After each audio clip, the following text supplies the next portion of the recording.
Jurassic Park Adventures, Book 2, Prey, by Scott Simpson. United Nations Memo, General Assembly, Announcement of Address, September 1st, 10 a.m. Speaker, Dr. Alan Grant, Professor of Dinosaur Paleontology. Subject, Jurassic Park Site B, Isla Sorna. Testifying witness, Eric Kirby, age 13, of Enid, Oklahoma, USA. Subject, the boy's survival for 8 weeks alone on Isla Sorna. Proposal, adoption by the United Nations of the following: establishment of Bureau of Ancient Animal Affairs, creation of Site B's Ranger Station for the study and preservation of Jurassic Park's dinosaurs, appointment of Park Ranger, approval of Ranger's Charter.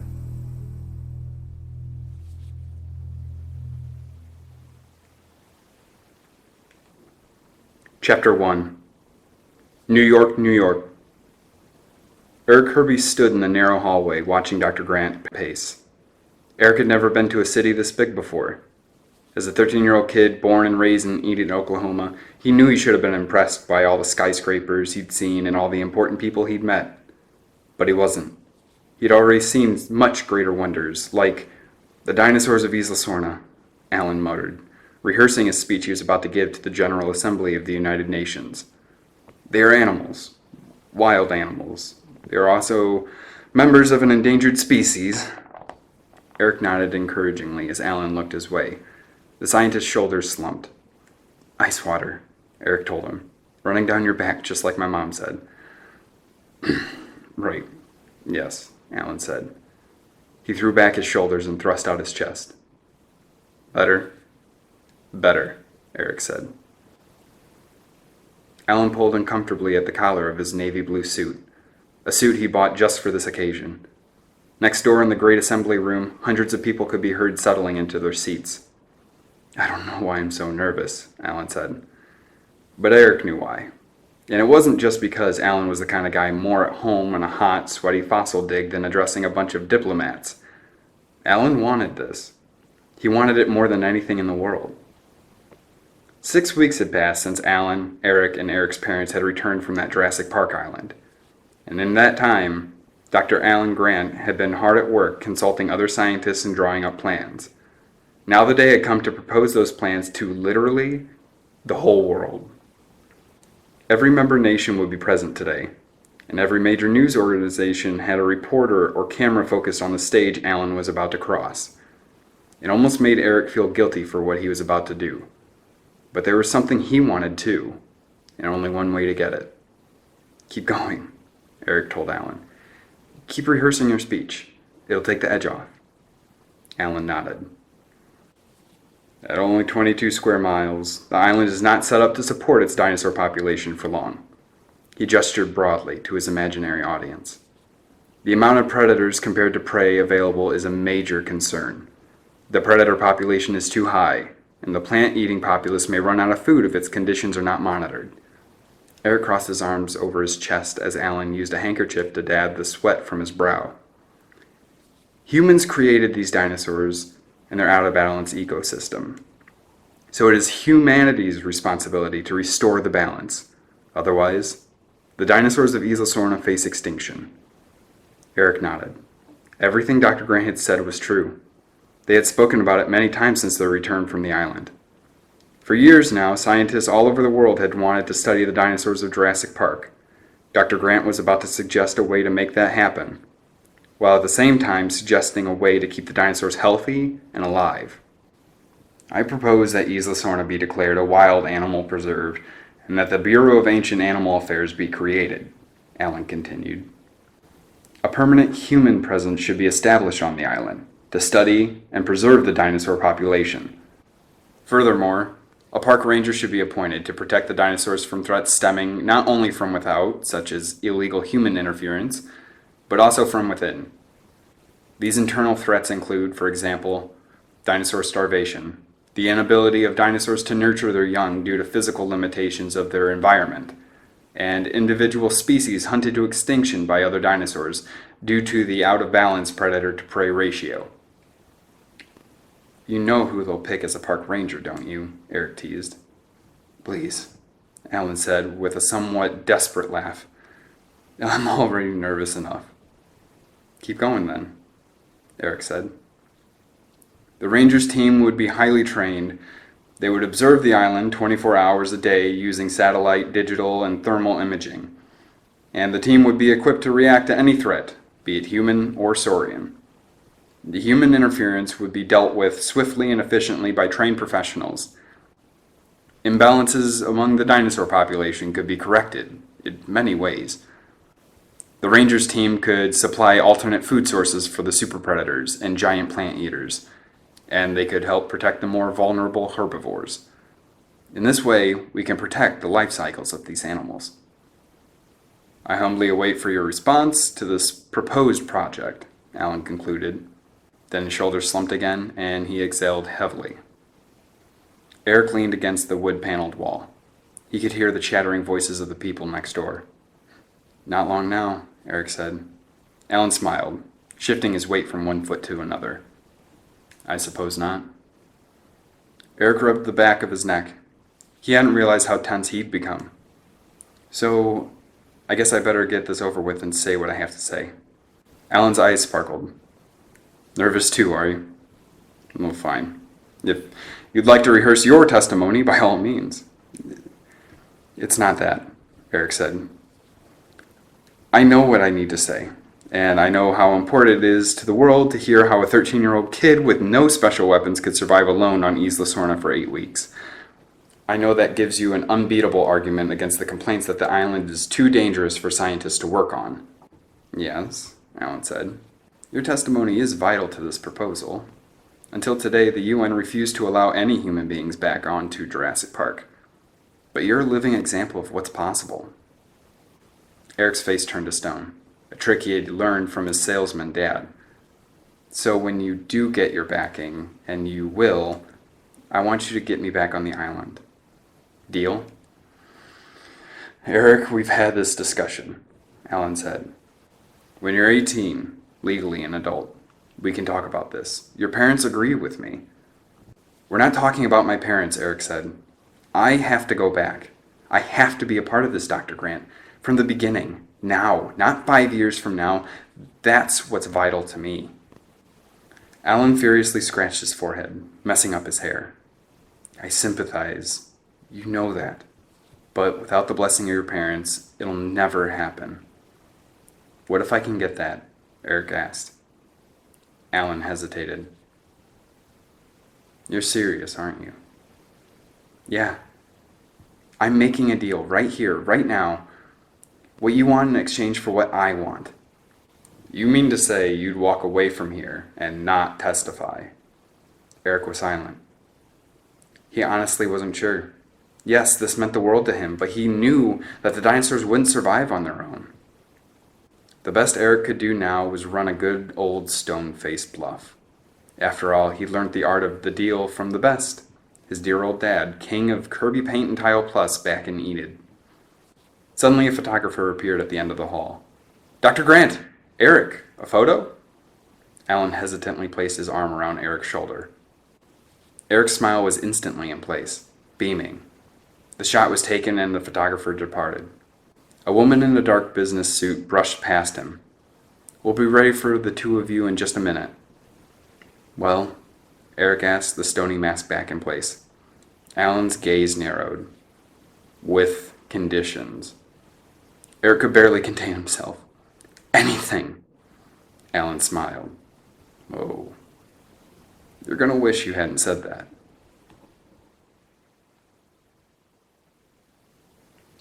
Chapter 2. 120 miles west of Costa Rica. Dr. Grant, someone called. Alan turned from the bow of the great ship to see a short, round man with a mustache and nearly bald head approaching. He wore a red plaid shirt, cream-colored shorts, and a scowl. Just like always. The ship rolled sharply to the high sea, and the man effortlessly kept his balance by shifting his weight a little.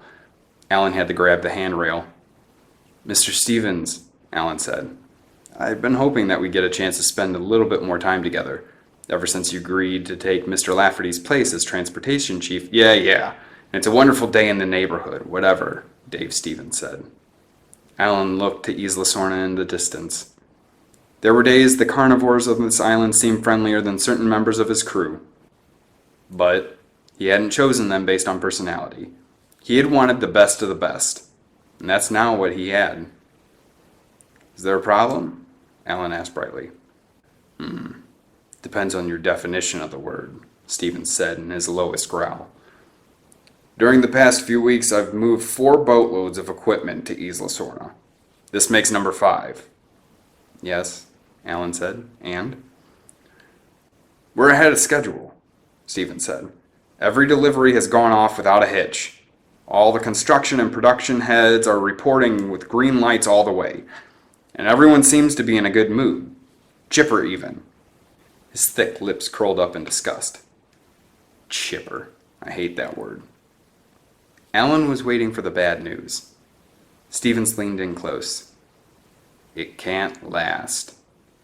And with that, he turned and trundled off. During the journey to the island, Alan made everyone triple-check their weapons and communications devices to be sure that they were in working order. Alan's watchfulness over the past few weeks had infected his crew, which he knew was a good thing. Lowering your guard in a place like Isla Sorna, even for a moment, could get you killed. On the other hand, being too jumpy could lead to dangerous mistakes too. After the ship dropped anchor, a long flatbed truck loaded with supplies rolled along the newly built loading dock and settled onto Isla Sorna's rocky beach. A number of people jumped off the truck and began to work.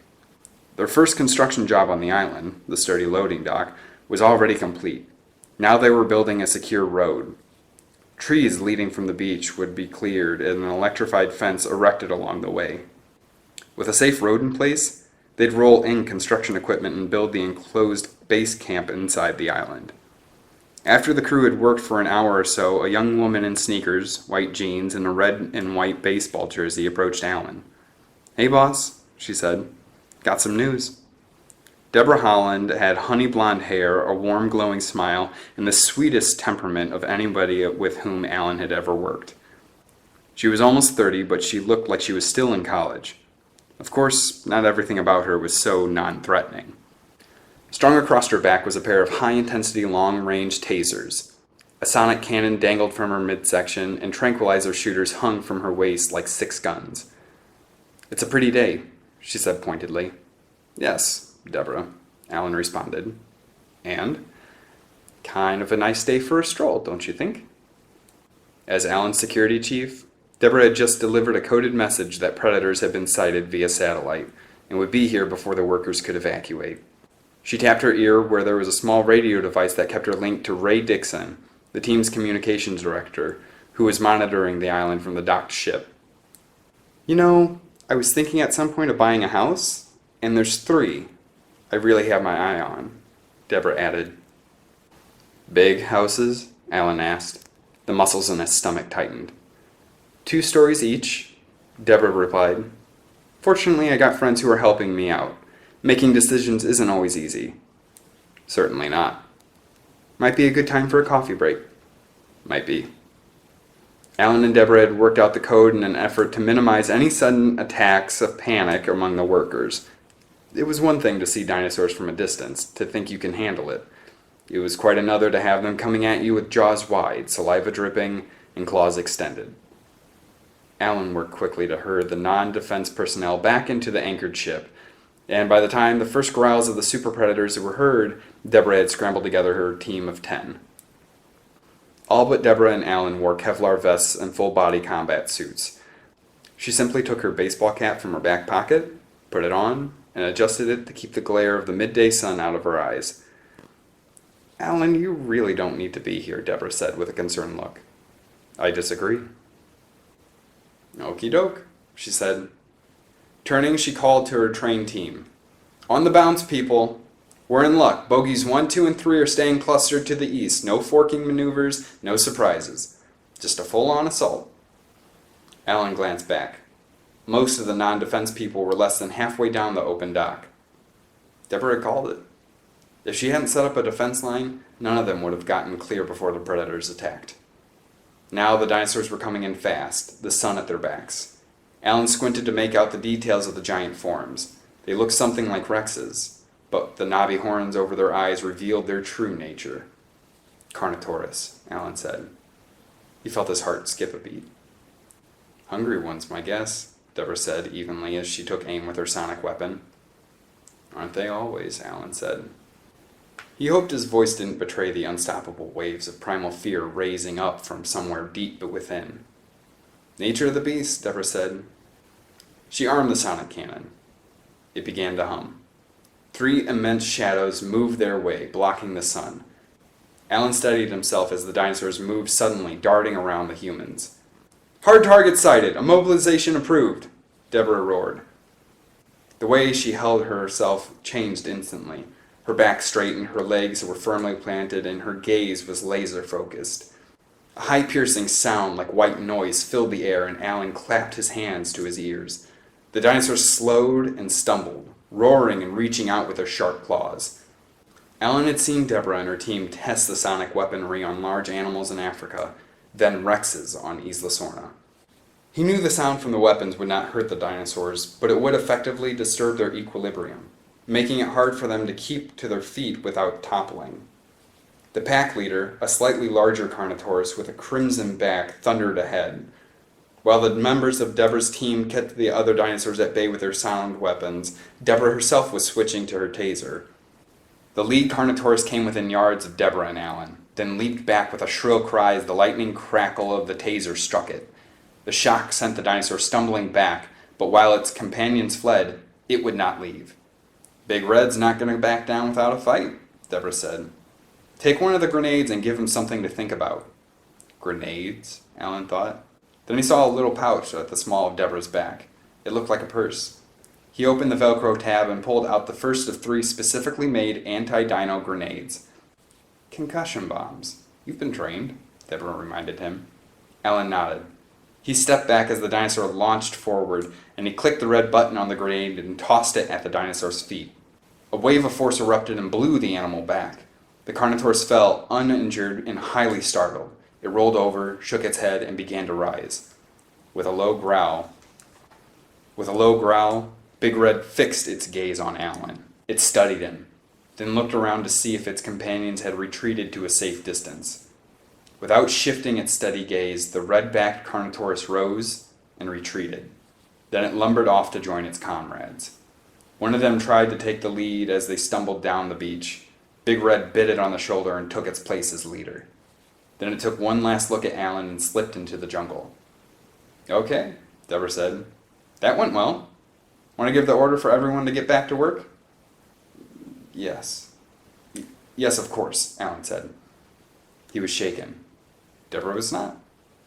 Of course, she was also a former Marine, and the daughter and granddaughter of 2 men who'd spent their lives setting up security in the largest big game parks and zoos in the world. She had literally grown up to the sound of ear-splitting roars of ferocious man-eaters. It was no wonder nothing on Isla Sorna appeared to rattle her. Alan picked up his radio, contacted the ship, and gave the order for the crew to return to work. As they retook to the beach, Alan noticed Stevens watching him. The portly, balding man had his arms crossed over his chest, and he was smirking. Looks like you made another friend, Stevens said. He curled his fingers and put up his arms to his chest, dinosaur style. Grrr, arr. Deborah passed near him, holding what looked like a cassette player. Suddenly, a deafening growl sounded as she passed behind Stevens. He leaped forward, trembling and grabbing the sand. Oh, sorry about that, Deborah said as she turned off the tape. Ambient sounds to confuse the predators. Stevens dusted himself off, grunted, and stormed away. Deborah shrugged and winked at Alan, who just knew it was going to be one of those days.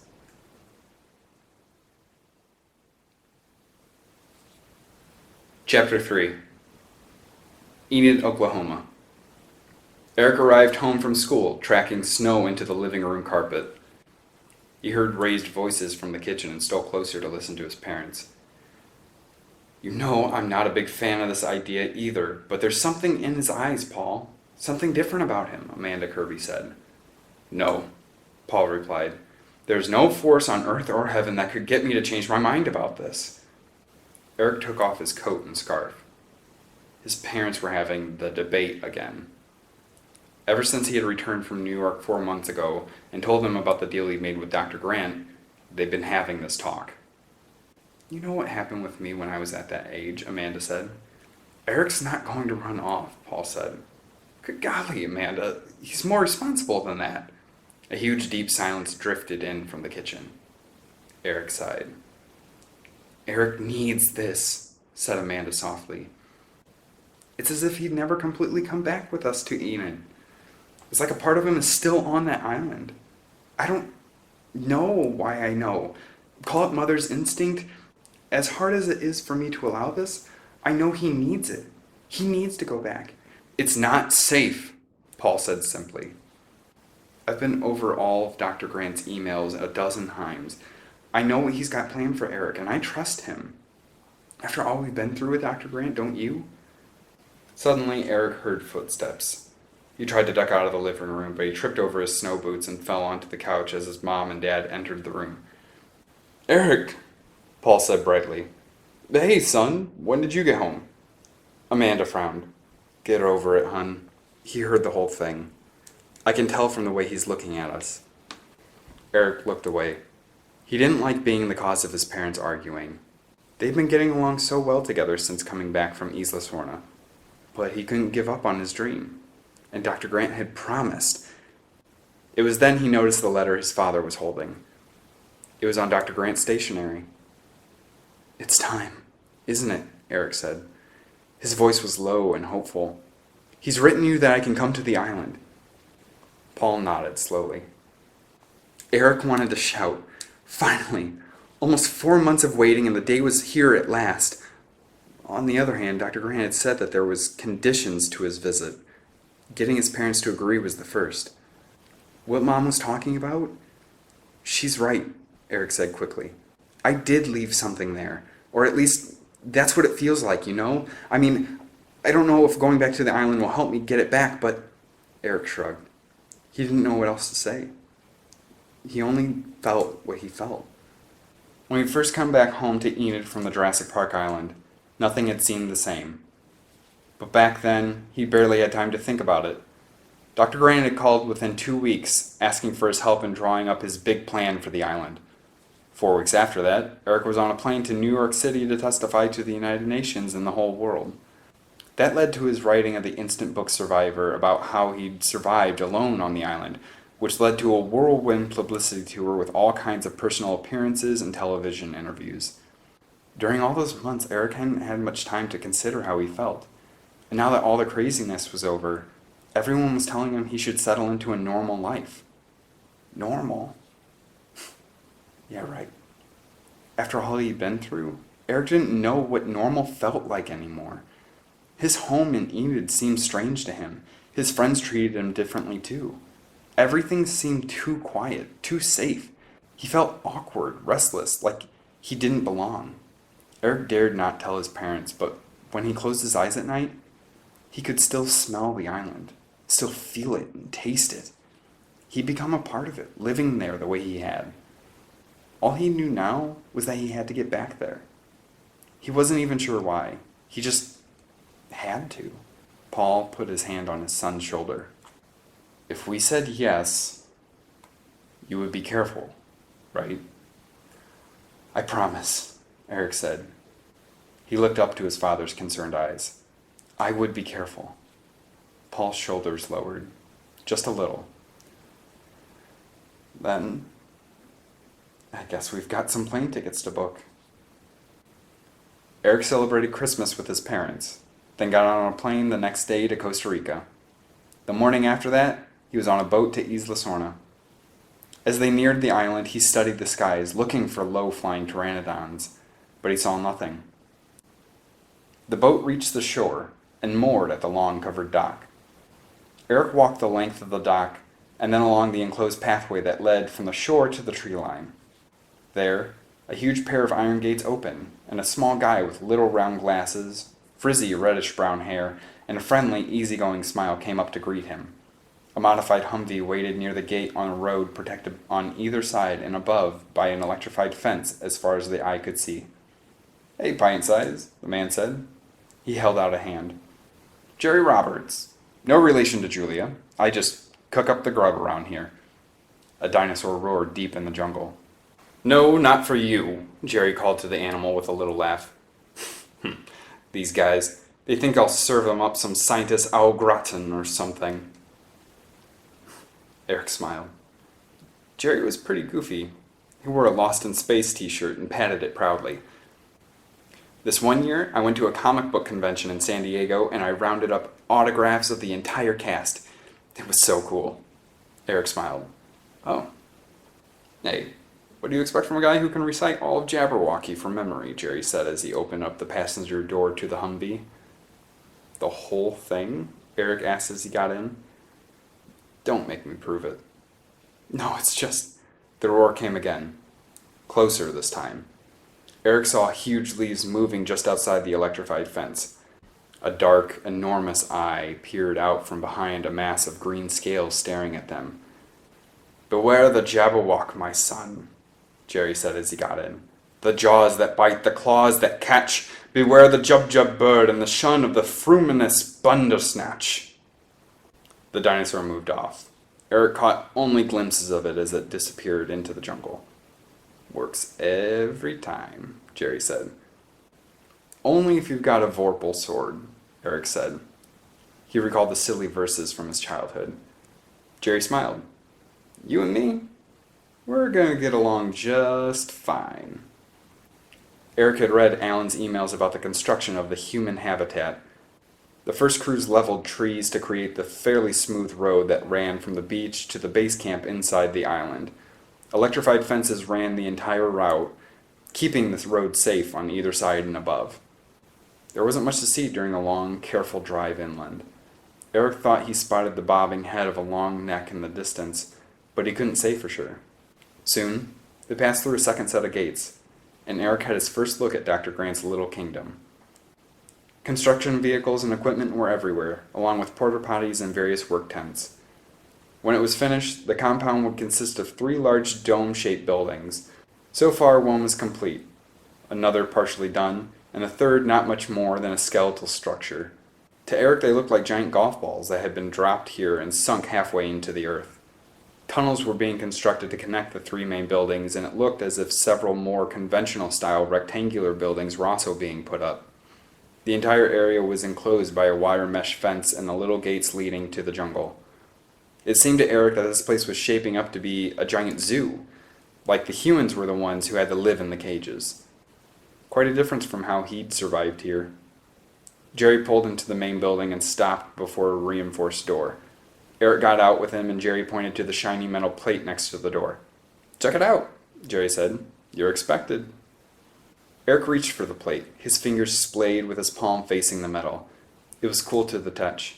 He felt a tingling and heard a series of tumblers fall and saw the door pop open. "Welcome," Jerry said with a giant grin. "Welcome to the Jurassic Park Rangers Station and the very first field office of the UN's Bureau of Ancient Animal Affairs."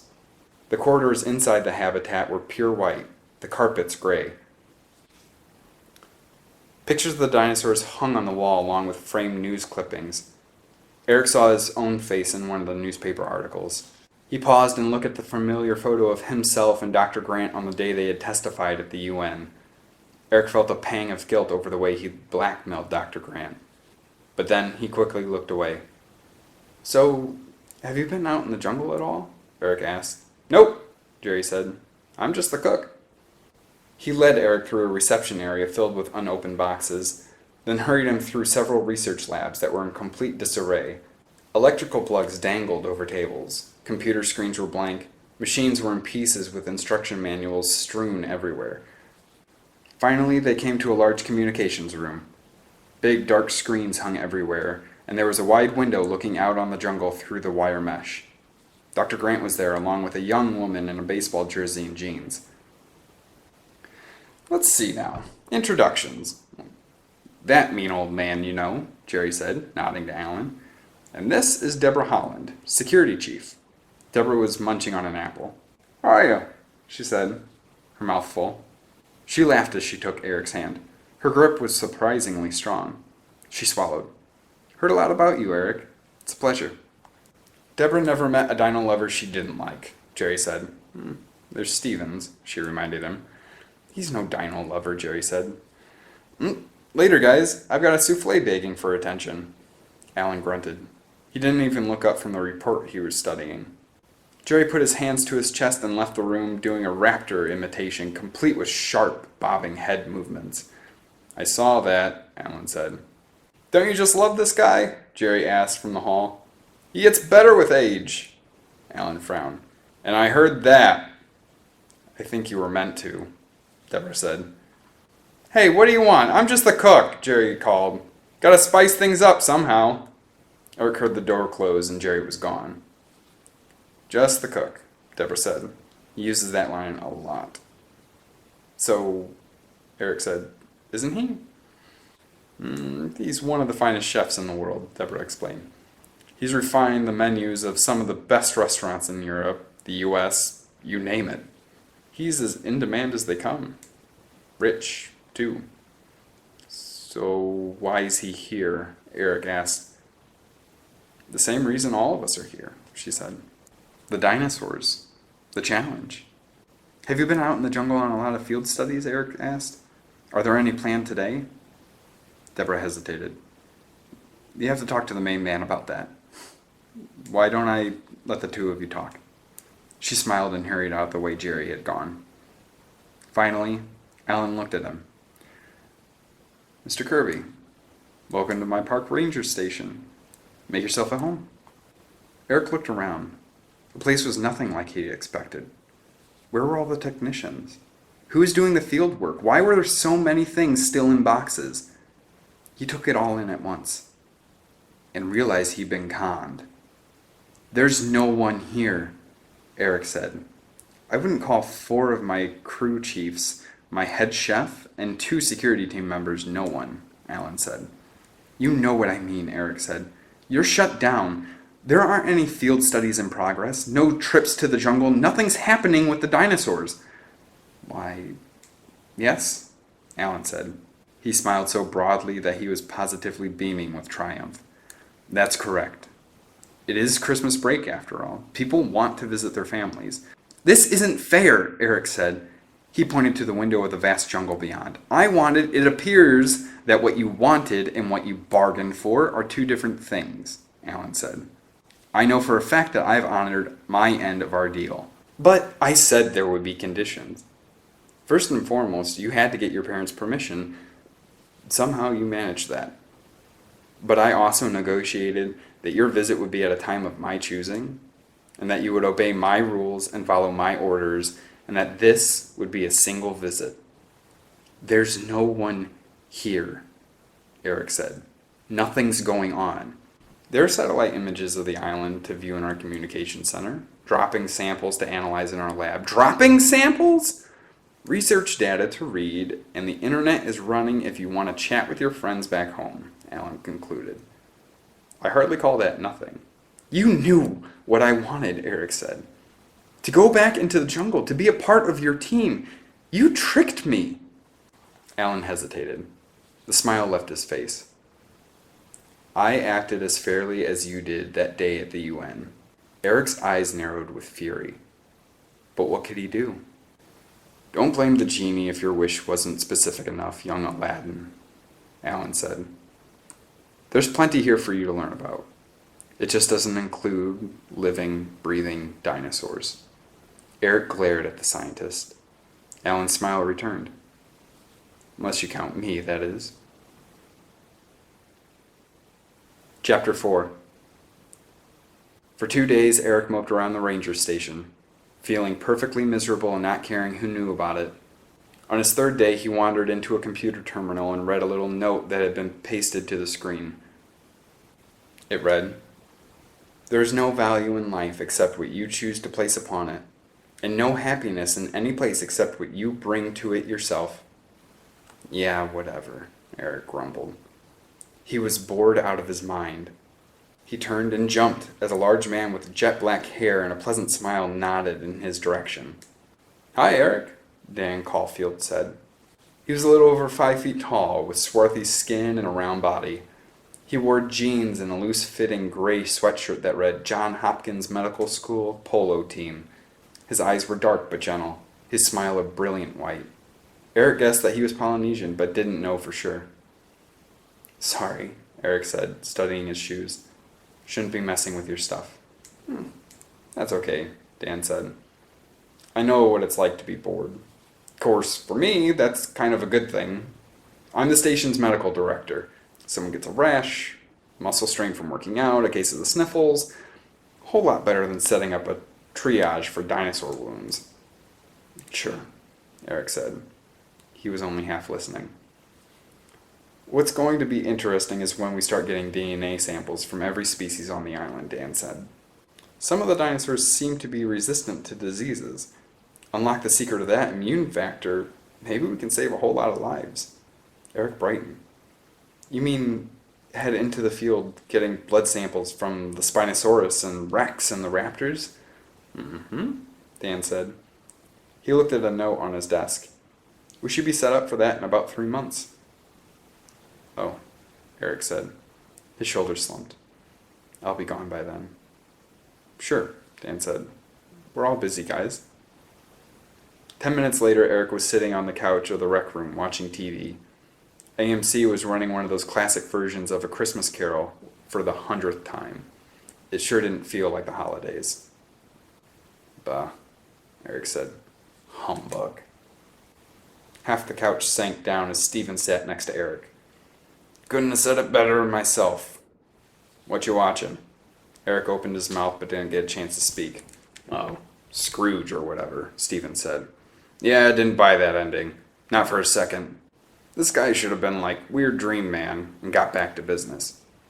Ray Dixon, Alan's thin, bearding communications director, suddenly spoke up from behind them. Hey Stevens, you know those dinosaurs, the one that keep burrowing under the fence? The chicken dinosaurs? Stephen asked. Compsognathus, said Ray. Wouldn't hurt you to crack open one of these 100 dinosaur books around here sometime, you know. Just spit it out, will ya? Grumbled Stevens. Saw a couple of them heading into the shed where you keep those spare tires and stuff, Ray said. I don't know. They seem to have a thing for rubber. Poking one hole after another. That's it, Stevens said as he balled his hands into fists and got off the couch.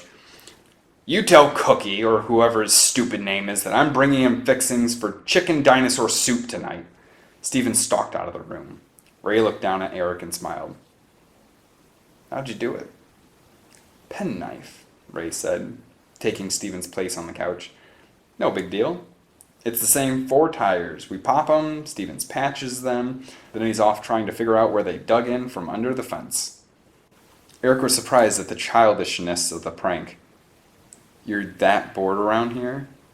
Ray shrugged. The man's got a rotten attitude. Take that Scrooge remark. But he's right, Eric said. People don't change. Look at Dr. Grant. What, Alan? Ray said. He just wants to protect you. I don't want anyone protecting me, Eric said. Yeah, Ray said. I wanted that at your age too. Big difference between what you want and what you need. Whatever, Eric said. After the movie was over, Eric was fast asleep and Ray went back to his shift in the communications center. Deborah woke Eric at dinner time, bringing him Jerry's latest culinary offering, Cajun shrimp with scallops. They played cards until 9 and then watched an action movie together. Midway through, a sound made Deborah tense. She muted the volume on the TV and listened closely. Alan came rushing in. What is that noise? Alan asked. Is it a plane? It can't be a plane. It's a plane, Deborah said, flying low over a restricted airspace. Not good. Ray's voice came booming over the room-to-room intercom. Communications, everyone. Stat. We have a situation. Eric raced with Alan and Deborah to the communications center. Ray had a couple of laptops and one of the larger screens working. We've been signaling them since their approach, Ray said. No reply. Could be they're in trouble, Eric said. Could be we'll handle it, Alan told Eric. He nodded to Ray. Do you think they're in trouble? No distress call, but if their equipment's out, if If they're flying blind and can't call for help? Ray shrugged. Anything's possible. Alan pointed at a pair of blips on one of the computer screens. What are those? Parachutists, Ray said. It's gotta be. Eric watched as 3 more blips appeared. They're bailing. For one reason or another, Alan said darkly. I'm getting a fix on where they're heading, Ray said. Satellite thermals have been spotty the last couple of days with all the cloud cover. I think there's some software glitch too. Meaning? Alan asked. Ray tossed his hands in the air. Meaning I can see where they're heading at the moment. But they're about to fall off my radar. I won't be able to track them once they land. I'll get our gear, Deborah said. Her soft features had been gone in an instant. No, Alan said. Deborah's brow furrowed. No? We have R&R protocols to consider. Eric had read about this. Rescue and retrieval operations. It was part of the park ranger's charter. Not when we're down to a skeleton crew, Alan said. We can't just go after them. We're not fully operational. We're understaffed. You want to leave them out there? Deborah asked. Alan turned to his communications director. Any word on how long it'll take to bring a full crew in? Ray nodded grimly. He tapped a small earplug. Steven says by first light. No sooner. We have to go, Deborah said. 5 of them, 6 of us, Alan said. No air support, satellites malfunctioning. I think it's overloaded, Ray said. All the holiday broadcasts and worldwide coverage, New Year's countdowns and such.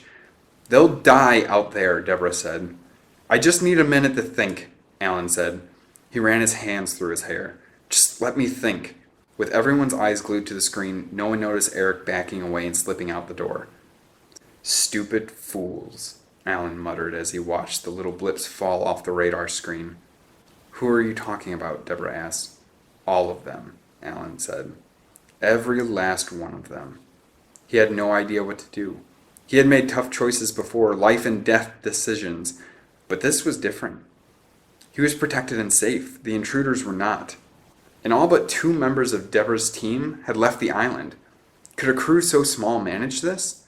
People, Stevens called as he entered the room, it's worse than you think. With you, it always is, Alan muttered. Stevens put up his pudgy hands. Nope, sorry, I can't take credit for this. What is it? Alan demanded. The hamster's out of his cage, Stevens said. Alan simply stared at him. The kid, Stevens said.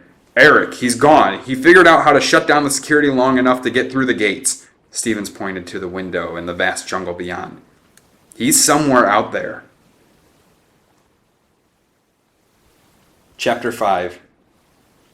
Deep in the forest of Isla Sorna, a green and blue-scaled Parasaurolophus jerked its head upward in alarm. It studied the night sky as a strange sound rumbled down from the starry heavens, a rhythmic thumping that had nothing to do with rain or thunder or the natural world.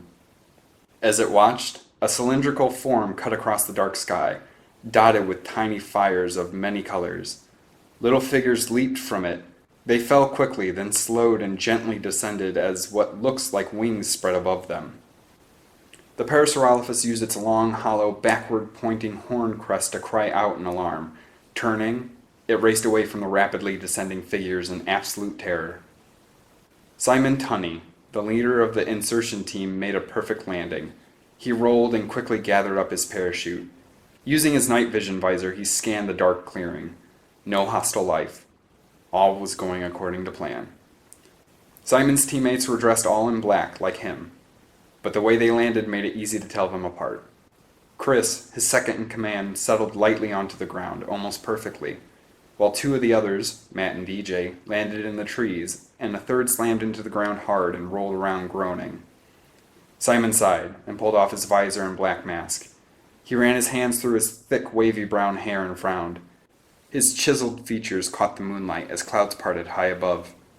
He was only 18, but he presented the image of a seasoned military professional. Back rigid, legs apart, fists on his hips. Chris, see if that hard landing knocked some sense into Biggs, or if he banged himself up too badly, Simon commanded. Man, it smells here, Biggs said, struggling to his feet. What does Isla Sorna mean, island of lost poop or something? Simon's younger brother, Chris, took off his visor and mask. We did it, Simon. We're here. Simon forced a thin smile. Chris was 14 and easily excited. Of course they had pulled it off. Their mission had been carefully planned and well paid for. Chris went over to Biggs, the slightly overweight black-haired 12-year-old wobbling around in the clearing. "Welcome to Jurassic Park," Biggs yelled in a bad English accent, a pathetic attempt to imitate John Hammond, the man who'd originally created the island full of scientifically recreated dinosaurs. "He's fine," Chris said as he finished checking Biggs out. That's a matter of opinion, Simon thought, but he needed these guys. "Let's get Matt and DJ out of the trees," Simon said. "Come on," Chris said, tapping Biggs' shoulder. Suddenly, Biggs went into Charlton Heston mode. "Get your paws off me, you dirty, stinking ape!" Simon rolled his eyes at that one. Biggs' whole life was the movies. Of course, under the circumstances, that made him valuable. Soon they were all together in the moonlit clearing. Matt was a buzz-cut blonde, a flathead 14-year-old jock that was good for heavy lifting and following orders. DJ had red hair and a slight build, and he rarely spoke. But he was a good eyes and ears man, even at 13. Simon broke out a top-of-the-line digital camera from his equipment pouch. He handed it to Biggs, the cameraman, and said, "You know what to do." In seconds they were recording, the settings and lens of the expensive camera making it possible to record a great picture even in the faint moonlight. Simon raised his chin imperiously at the lens. "My name is Simon Tunney, and these are the members of my team." He introduced them one by one for the sake of the audience. "We're about to take you on an extraordinary journey. I only hope each of us will survive." Simon hoped he at least sounded sincere about that. But you never know. We're going in search of a legend, in search of the truth. We're out here looking for our destinies, a thing some of us might find in the belly of the beast. One way or another, you'll be coming along. Simon nodded and Biggs cut the recording. "So you really think we can make the kind of money those guys who made Blair Witch made?" Biggs said. "More," Simon said. "That was fake. This is real." "Well, yeah," Biggs said, "except the getting eaten part, right?" Simon grinned and shrugged. "We talked about this. Lex and Tim spelled it all out for us. It's in Grant and Malcolm's books and that kid Eric Kirby's Survivor account. If you're smart and you follow the rules of this place, you make it through. Get stupid or panic, you get eaten." "But Lex and Tim didn't know you weren't a curious college student writing a science paper," Biggs pointed out. "They didn't know what you were planning when you talked to them." "Duh," Chris said, catching up to his older brother. "Like we'd be here if they did."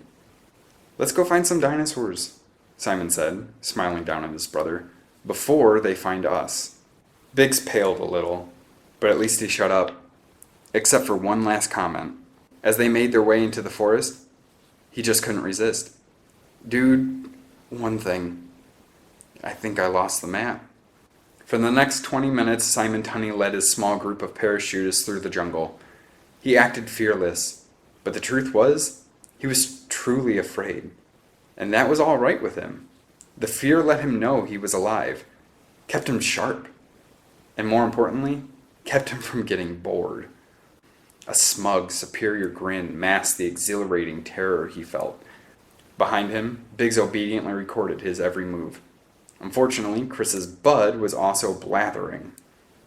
"Here we are, folks," Biggs chattered. "Isla Sorna, your home away from home, where the dinosaurs roam. Not that we have seen any yet, but what's really important is they haven't seen us," Simon said. Biggs got quiet for a while after that. He swung the camera in every direction at the slightest noise. Then he calmed down and went into the interview mode again. "So, Simon," Biggs said in his best TV announcer voice, "tell us all about your reasons for doing this." Simon kept walking, but he made sure his best side was facing the camera as he pretended to think about Biggs's question. Why was he here? Why had he convinced his brother Chris and his brother's friends to get together for an adventure they'd never forget? Why had he forged a few borrowed checks from his parents' offshore bank accounts to pay for this little trip? Why had he really done it? The truth? A part of it was the money. Simon hated living on the chump change his wealthy parents called an allowance, using it like a string to get him to do whatever they wanted. One big score with this film could set him up for years, and he could finally tell his parents to stuff it. But there were other reasons he was here too. The fame, for one thing. Simon intended to be the fearless hero of this little film, something that would get him into the inner circle of every hot party in LA, New York, London, and Tokyo for years to come. Might even land him some feature film roles. And last but not least was the actual rush of risking his and everybody else's life. Better than any drug he'd ever tried. Of course, Simon wasn't about to go into any of that stuff with the camera around. Instead, he mentally selected one of his well-rehearsed speeches. "The reasons for doing this?" repeated Simon. "The cynics out there won't buy this, and I know because usually I'm one of them. But I'm doing this for the people. The average, everyday people just like us." Simon paused for dramatic effect, and to make it look like he hadn't spent hours making all this up. The people have a right to know what's really going on in this place. Since Alan Grant's speech before the UN's General Assembly, there has been news blackout for 4 months. How do we know that one of the world's governments isn't studying the dinosaurs, learning how to make new ones, or find ways to use the ones already here as biogenetic weapons? Simon paused long enough to check his brother's face. Chris's eyes were wide, his lips parted slightly, just as if he was watching some great movie or baseball game. As usual, he was mesmerized. Perfect. One thing Simon could count on was the gullibility of his younger brother and his brother's little crew. They'd follow him anywhere, do anything he said. It had been like that for as long as Simon could remember. They'd all grown up in the same wealthy neighborhood. As the years went by, Chris and his friends had all become as bored as Simon was with every expensive toy their parents could buy them. Chris, DJ, Matt, and Biggs didn't look up to Simon just because he was older. They looked up to him because he never failed to deliver what they all wanted most: actual adventure. It was Simon who showed them the world of real risk. From hot wiring cars for joyrides and shoplifting CDs, from record stores to crashing concerts and sold-out football games. They'd push the limits without yet getting caught. This trip was nothing like those little warm-ups, and they all knew it. Goodbye video game jungles and two-dimensional bad guys. So long ultra-safe gated communities. This was the pinnacle, the riskiest game of all. How do we know that everything that can be done really is being done to keep the world safe from what's here? Simon asked the camera. They let 3 pteranodons fly off. They've been sighted in South America and Mexico. Some even think that they've seen them in the Florida Keys. Each time people have been attacked and show up in emergency rooms with wounds that couldn't have come from anything else except one of those blood-crazed flying reptiles. But that's all rumors and stuff people are saying in chat rooms, Chris said earnestly. Like babies being snatched from strollers. There isn't any evidence. Simon beamed inwardly. He had been certain his brother would say something to that effect. Not to go all Fox Mulder on you, but evidence can be suppressed. Facts can be altered. The truth isn't out there, Simon said with a broad sweep of his arm. It's here. Biggs did a wide pan of the jungle, then turned off the digital recorder. Great soundbite, Biggs said. Man, this is going to sell. I bet one of the big 3 TV networks is going to make a bid. Then there's home vid and foreign, residuals. Trailing behind Simon, DJ said, I thought I heard something. They all fell silent. Biggs wildly whipped the camera in every direction. Okay, here we go, Simon said. They had been walking on a trail that appeared to have been left by some super predator. Trees had been shattered like toothpicks. Heavy branches had been kicked out of the way, and there were footprints as big and deep as potholes. Simon slid his goggles back on and switched from night vision to heat sensing. The tiny red light on his visor turned orange. Something's coming, Simon said. Something big. They heard it, then they felt it. Heavy thumps and trembling upon the hard earth. Biggs looked pale, and his hands started shaking. Taking hold of the camera with one hand, he pointed it toward the field of grass tall enough to hide any of them. That way looks good, Biggs said. No, Simon said. We talked about this. We'll be fine as long as we follow the rules. Biggs is right, said Matt, who was lugging all of their heavy equipment and supplies. The blockhead was getting jittery. We've got to take cover. We have to get out of harm's way, Simon said. That doesn't necessarily mean taking cover. He pointed upward toward the small branches of a nearby tree. Up there is the safest spot. We won't miss anything. Chris nodded in agreement. Let's go. No more talk. Chris started to climb the closest tree. The others followed him without another word. Simon was the last to scale the tree. He wanted to make sure Biggs shot him as he dramatically made his way up toward the camera. Soon they were all crouching in heavy branches, staring down. The branches shook and the leaves trembled, and the dinosaur came closer. I was getting worried, Biggs said. He was shaking even worse now. All of this jungle stuff? It could have been anywhere. Without some dino action, Biggs fell silent as the dinosaur stepped into a pool of moonlight. The camera sagged, and Simon had to nudge Biggs to take proper aim again. It's a vegisaur, Simon whispered. A duckbill. But it can still be dangerous if we upset it. The dinosaur walked upright like a T-Rex, but it had longer arms and big, flat hands. The animal's head was flat and long, horse-like, and its neck was short compared to its very long trunk and tail. The dinosaur was over 40 feet long and at least 15 feet high. If it had come close enough, it would be able to swivel its head and look right at the humans in the tree. And actually, it did look as if it was searching for something. Oh, I think I'm going to be sick, Biggs whimpered. It's going to change its diet. I know it. Simon placed his hand on Biggs' back. They can't do that. Just hold it steady and get the shot. He felt Biggs's body relax. Shaky cam is in, Biggs whispered. Chris shushed them both. The dinosaur stopped. It looked around, sniffed, sneezed, then turned and went back the way it had come. No one spoke until it was totally out of view. That was a dinosaur, Matt said. Oh man, that was an actual dinosaur. Oh man. Get me in the shot, Simon commanded. Biggs swung the camera his way. We just had our first encounter with a dinosaur, Simon said. An Edmontosaurus, I believe. But just because it's a plant eater doesn't mean we weren't in real danger. One sweep of its tail and it could have knocked us all from our perches, breaking our necks in the fall. Panic that could have trampled those who survived. Caution is the watchword, but luck plays into it. A T-Rex can scent for miles. If it had been one of those, just being out of its field of vision wouldn't have saved us. He nodded towards Matt.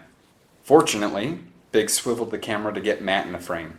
We came prepared, Matt said as he tapped two of the heavy bags that he was carrying. Incoming, DJ said. Another dinosaur appeared. It had the same distinctive horsey face as the first duckbill, but it was about a third of the size.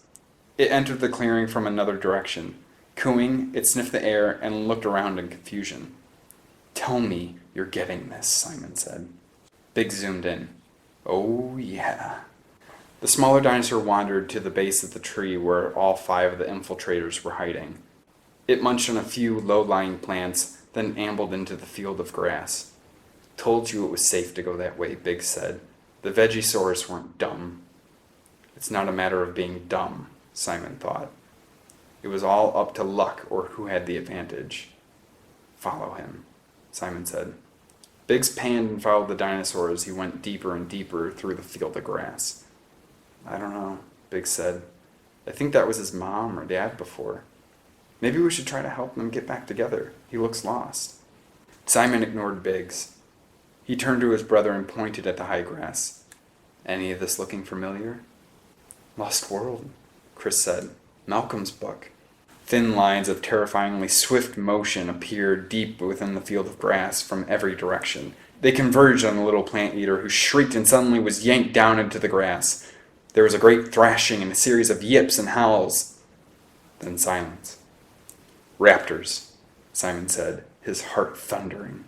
Let's go. Whether otherwise engaged. Soon they were back on the ground. Remember, the best weapon we have, Simon said as he tapped the side of his head. Our intelligence. That gives us the ability to learn from the mistakes of others. He saw Chris shudder as he stared at the tall grass. It was stained dark red in spots. The crimson looked black in the moonlight. I want a shot of me with that in the background, Simon commanded. Biggs swung the camera to capture Simon and the stained grass. So far, it looks like dinosaurs are roaming free, Simon said. Does that mean they're free to escape? Free to swim to some freighter? Free to murder their crew and drift to a populated area? What do you suppose the next boat to a Florida port is really going to have on it? He drew his finger across his throat. Biggs stopped shooting. Time to get moving, Simon said. They walked deeper into the jungle away from the tall grass. Chris turned to his brother and whispered, You really think things are that out of control? No, Simon thought. I'm in total control. Anything's possible, Simon said. We're here to find the truth, right? Right, Chris said. He had a serious look about him. Good man, Simon said. He gripped his younger brother's shoulder. Proud of you. Chris's face lit up. Simon turned from him and led the group into a new trail.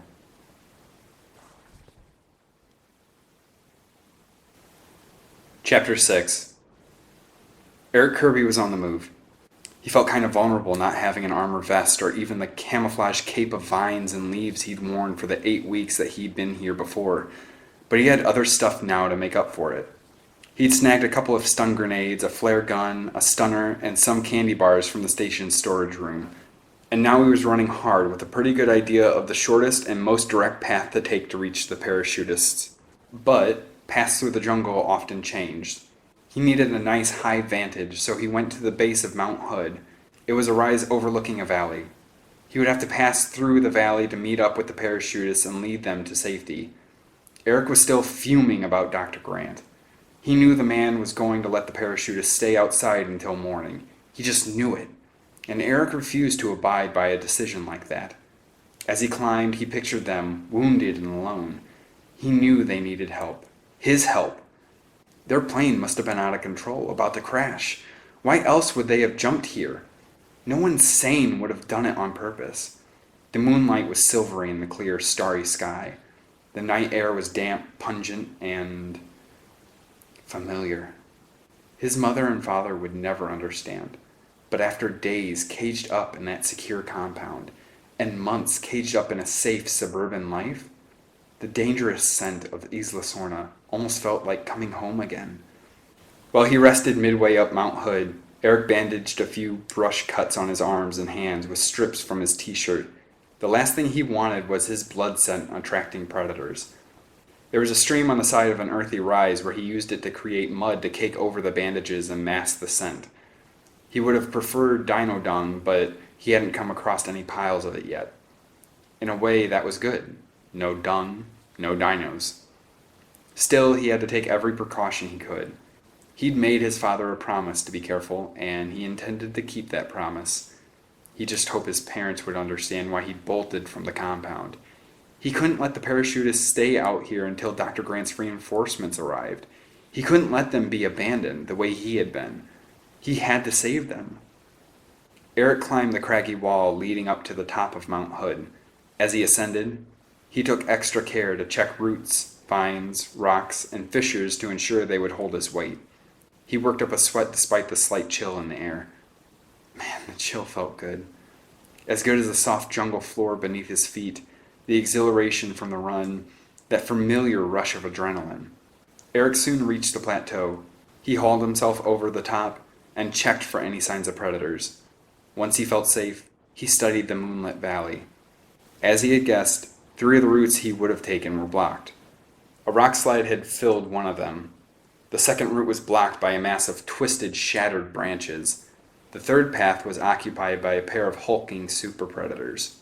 Eric couldn't tell what kind of dinosaurs they were from this distance, but the speed with which they moved and the way they had darted back and forth, their heads low and searching for prey, made him certain they weren't hunting for a nice house salad.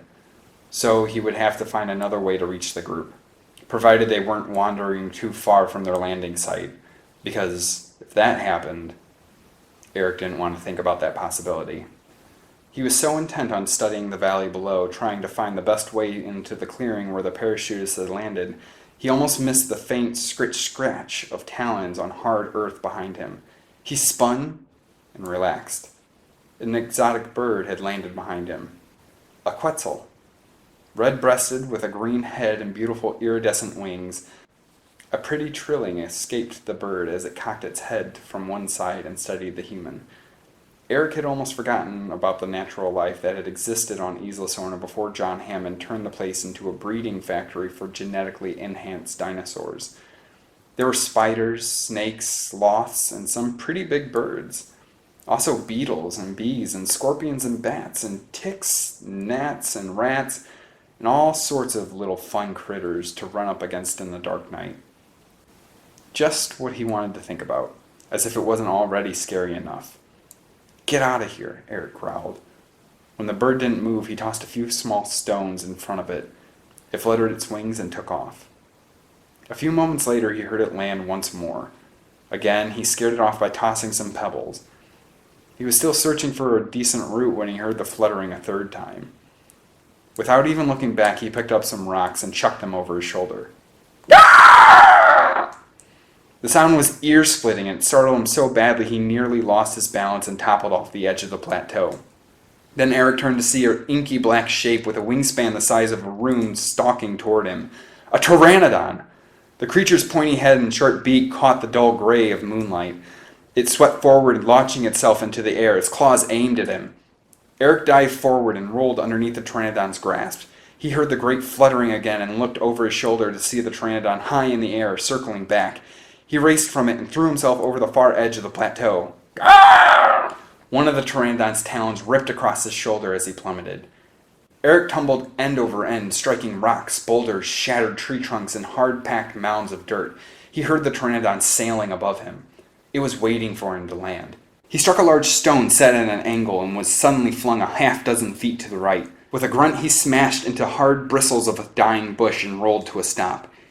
He heard a thud and an angry high shriek in the fluttering of wings. He tried to crawl away, but the world was still spinning. Every second he lay there, helpless and out of control, he was certain would be his last.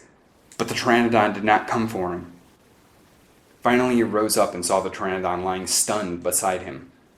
He realized that it had sailed in for the kill early and knocked itself senseless on the heavy stone that had tossed Eric to one side. Eric reached for the stunner he had taken, but the pteranodon's head was lolling. The huge flyer's body relaxed as it sank back into unconsciousness. Eric stumbled into the jungle, not quite as sure of himself as he had been before.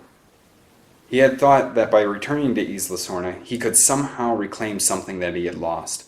All he had found so far was the simple truth that he could hunt all night for the people who had parachuted into this deadly place, but he could not consider himself a hunter.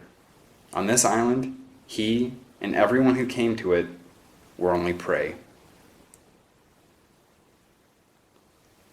Chapter 7. "Oh my gosh, they're so cute," Biggs said. Simon stared at Biggs, wondering how badly he really needed the little jerk as a cameraman. They had stopped before a small group of Compsognathus, chicken-sized dinosaurs, meat eaters, and Biggs was right up in their faces with the camera. Simon sighed. Biggs was expendable, he supposed, but the camera was not. "Remember Malcolm's book," Simon said. "That little girl got mauled by these guys, and that hunter was eaten. They're like piranha with legs." "You wouldn't eat me, now would you?" Biggs said in what sounded ridiculously close to baby talk. "No, you wouldn't." Simon looked at Chris. He gestured. Chris nodded. "Don't get too close," Chris said. "There might be a lot more where these guys came from."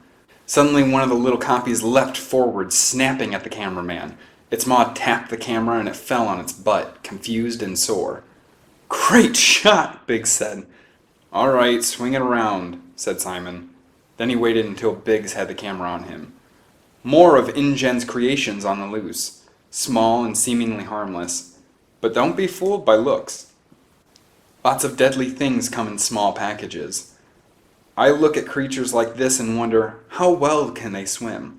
Or what if a small group of them would stow away on one of the transports going back and forth between Isla Sorna and the outside world? Simon paused, building dramatic effect once more. I wonder if I might wander outside one day and find packs of these creatures in my backyard, ready to tear me into little pieces. He turned away. "Okay, Biggs, Get another shot of these guys, a wide one, and let's move. Wish I had some more light, Biggs said. He picked up a stick and started poking at the little dinosaurs. And I wish these guys would do more. Don't tease them, Simon warned. They fight back. Just want a little action going, that's all, Biggs said. I wouldn't hurt them. Simon heard a rustling. Before he could say anything, Matt had dug into the supply bag and brought out a portable 1,000-watt lamp. Got the light, Matt said. Hey, Simon said, raising a hand. Wait! But it was too late. A brilliant stream of blinding white light filled his vision, and Simon spat a curse under his breath as he turned away. His gaze fell on a small gathering of Compsognathus, only it wasn't a small gathering anymore. There were dozens of the little dinosaurs now. Their heads were all turned in the direction of the light. They appeared mesmerized. Matt, set the light down slowly and don't turn it off, Simon said. As the light slowly lowered, the Compy's heads all moved to follow its motion. Simon thought it must have looked like a noonday sun to them, and the confusion this brought to the little dinosaurs might be the only thing that could save his team. Matt set down the lamp and stepped away from it. The Compys were starting to get restless. Simon watched their little heads as they looked to one another and glancing at prey that had come within their reach. Everyone back away, Simon said. He was pleased to see that Biggs was still recording, even though his chest was heaving and his round face was once again covered in sweat. We have to get out of here, Chris said. The group stepped backward, moving along a trail that looked like it had been made by a super predator on the hunt. No sudden movements, Simon whispered, his heart racing. They'll rush us if we spook them. Just take it slow. He could barely contain a smile at the thrill of being this close to a disaster on many fronts. The group was still backing up, but the Compys were getting bored staring at the light. At least a dozen were hopping and springing their way. He tapped a button on the side of his camera and Simon heard a whirring of the zoom. This is something. The Compys were coming their way. The sound of Biggs zooming in and out was drawing them. Biggs, stop the zooming, Simon warned. You're spooking them. Just hold your shot. A sharp howl filled the air as Biggs tripped on a thick fallen branch. The camera rolled away and a flood of Compys rushed him. Chris moved into action. He snatched up a rock and threw it at the light. The rock hit with the precision of his best fastball, turning the light just enough to stop many of the Compys in their tracks. They wanted to see where the midnight sun had suddenly shifted. But several small groups of the meat-eaters ignored the light. Two leaped onto Biggs and started snapping and biting at his hands and face. Chris lobbed two more rocks, knocking them away from his friend. An image of all the baseball trophies Chris had won popped into Simon's head. Thank heaven for his little brother's talents. DJ, get the camera, Simon commanded. Matt, get Biggs, Chris hollered. Everyone was back on his feet, running like mad. The Compys chased after them, leaping into the trees, following along branches, jumping out at them and raking claws and snapping maws. A Compy landed on Simon's back and he felt the sharp sting of needle-like claws sinking into his flesh. Simon instantly slipped off his night vision goggles and rapped the little dinosaur in the head before it could take a bite out of him. The Compy fell away and Simon raced deeper into the forest with his team. Gone! They're gone, Chris finally said breathlessly. Simon stopped and looked around. His brother was right. Simon let the others catch their breath, all except Biggs. He slammed the overweight teen up against a tree. I told you, don't tease them, Simon said. If we follow the rules, we survive. If not, Simon's voice trailed off as he noticed that DJ, who now had the camera, was recording this outburst. Turn that off, Simon commanded. Why? This is good stuff, DJ said. It's real. Simon let Biggs go and stepped up to DJ. Off. Now. DJ lowered the camera, and Simon turned to face the group. We're either a team or we're not, he said. I didn't make up the rules, and I'm not saying any of this for fun. We don't know how long we've got before Grant and the others find us. And when they do, they're going to want to shut us down and keep the truth to themselves. We've planned for that. The main thing is we've got to stay alive, and to do that, we've got to follow the rules. Everyone with me? Or do some of you want to take your chances on your own? I'm with you, Chris said. He took his place at his brother's side. Biggs was staring at Simon in awe. You knew. I can't believe it, but you knew exactly what those little dinosaurs would do. I'm inspired, DJ said. Simon was pleased to see from Biggs and Matt's expressions that they also held him fully in awe. Exactly what Simon was used to. And once we're done filming here, the whole world will look at me that way, thought Simon with pleasure. Instant star. International hero. No doubt. He turned and found a path through the woods. He didn't look back to see if the others were following.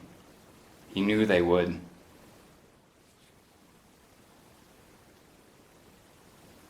Chapter 8. Alan Grant sat in the back of a fortified all-terrain vehicle, his arms crossed over his chest, his knees pressed firmly together, his gaze reduced to a narrow squint. Sitting next to him in the wide leather seat, Dan Caulfield smiled. You know, Dr. Grant, as your medical director, it's my expert opinion that you're going to hurt yourself if you tense up anymore. Deborah Holland sat across from Alan, and Dave Stevens was at the wheel.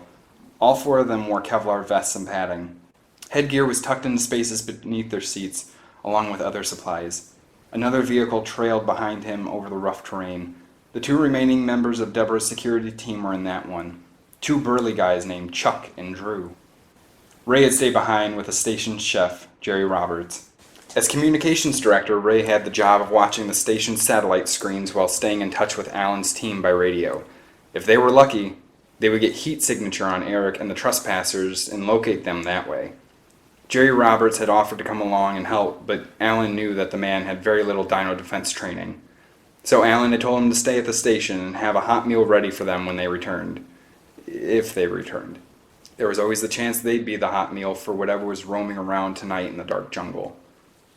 This shouldn't be happening, Alan said through gritted teeth. Agreed, Dan said mildly. And the boy, Alan gestured wildly, trying to put his feelings into words. Don't sweat this stuff, boss, said Deborah. The main thing is to stay loose, on the bounce. It's like with Tai Chi, where you take a step into the blow to deflect it, and then use the force to your advantage. Direct its energy where you need it. Pardon, Alan said. Okay, said Deborah patiently. I'll try it my granddad's way. Gnawing on the bone won't get you any more meat. Alan ran his hand over his furrowed brow. I trusted Eric to be responsible. A 13-year-old. What was I thinking? Deborah shrugged. He was being responsible. Alan sputtered and spat, trying to find words of reply. Finally he got out, by disobeying orders, by running off? He felt responsible for those people, Deborah said. Don't you see? From his point of view, when you talked about possibly not going after them, he felt you were abandoning them, the way he had been abandoned on this island. So, naturally, he felt responsible for saving them. I was exploring all options. That's all, Alan said. I hadn't decided to abandon them, but he didn't know that, Deborah said. Really? Alan asked. And how do you know what's going on in his head? I've gotten to know the kid pretty well, she said. And you know him too, whether you admit it or not. Alan tried to find something he could say to defend himself, to show that he wasn't being insensitive, that he had everyone's welfare at heart. But he couldn't. Deborah's eyebrows raised as she put two fingers to the earplug in her right ear. It was hooked into a remote communications device on her belt. Holland here. What's up? Alan watched as she nodded, said okie doke several times, then signed off. That was Ray back at the station, Deborah said evenly. He picked up a signal. It may just be a glitch, but the vehicle lurched as Dave Stevens made a sudden turn. But? Alan asked. Deborah yanked her weapons bag out from under the seat. But I think we should go over the proper use of each of our weapons. One more time. Oddly enough, Deborah's words actually comforted Alan. Dinosaurs he could fight.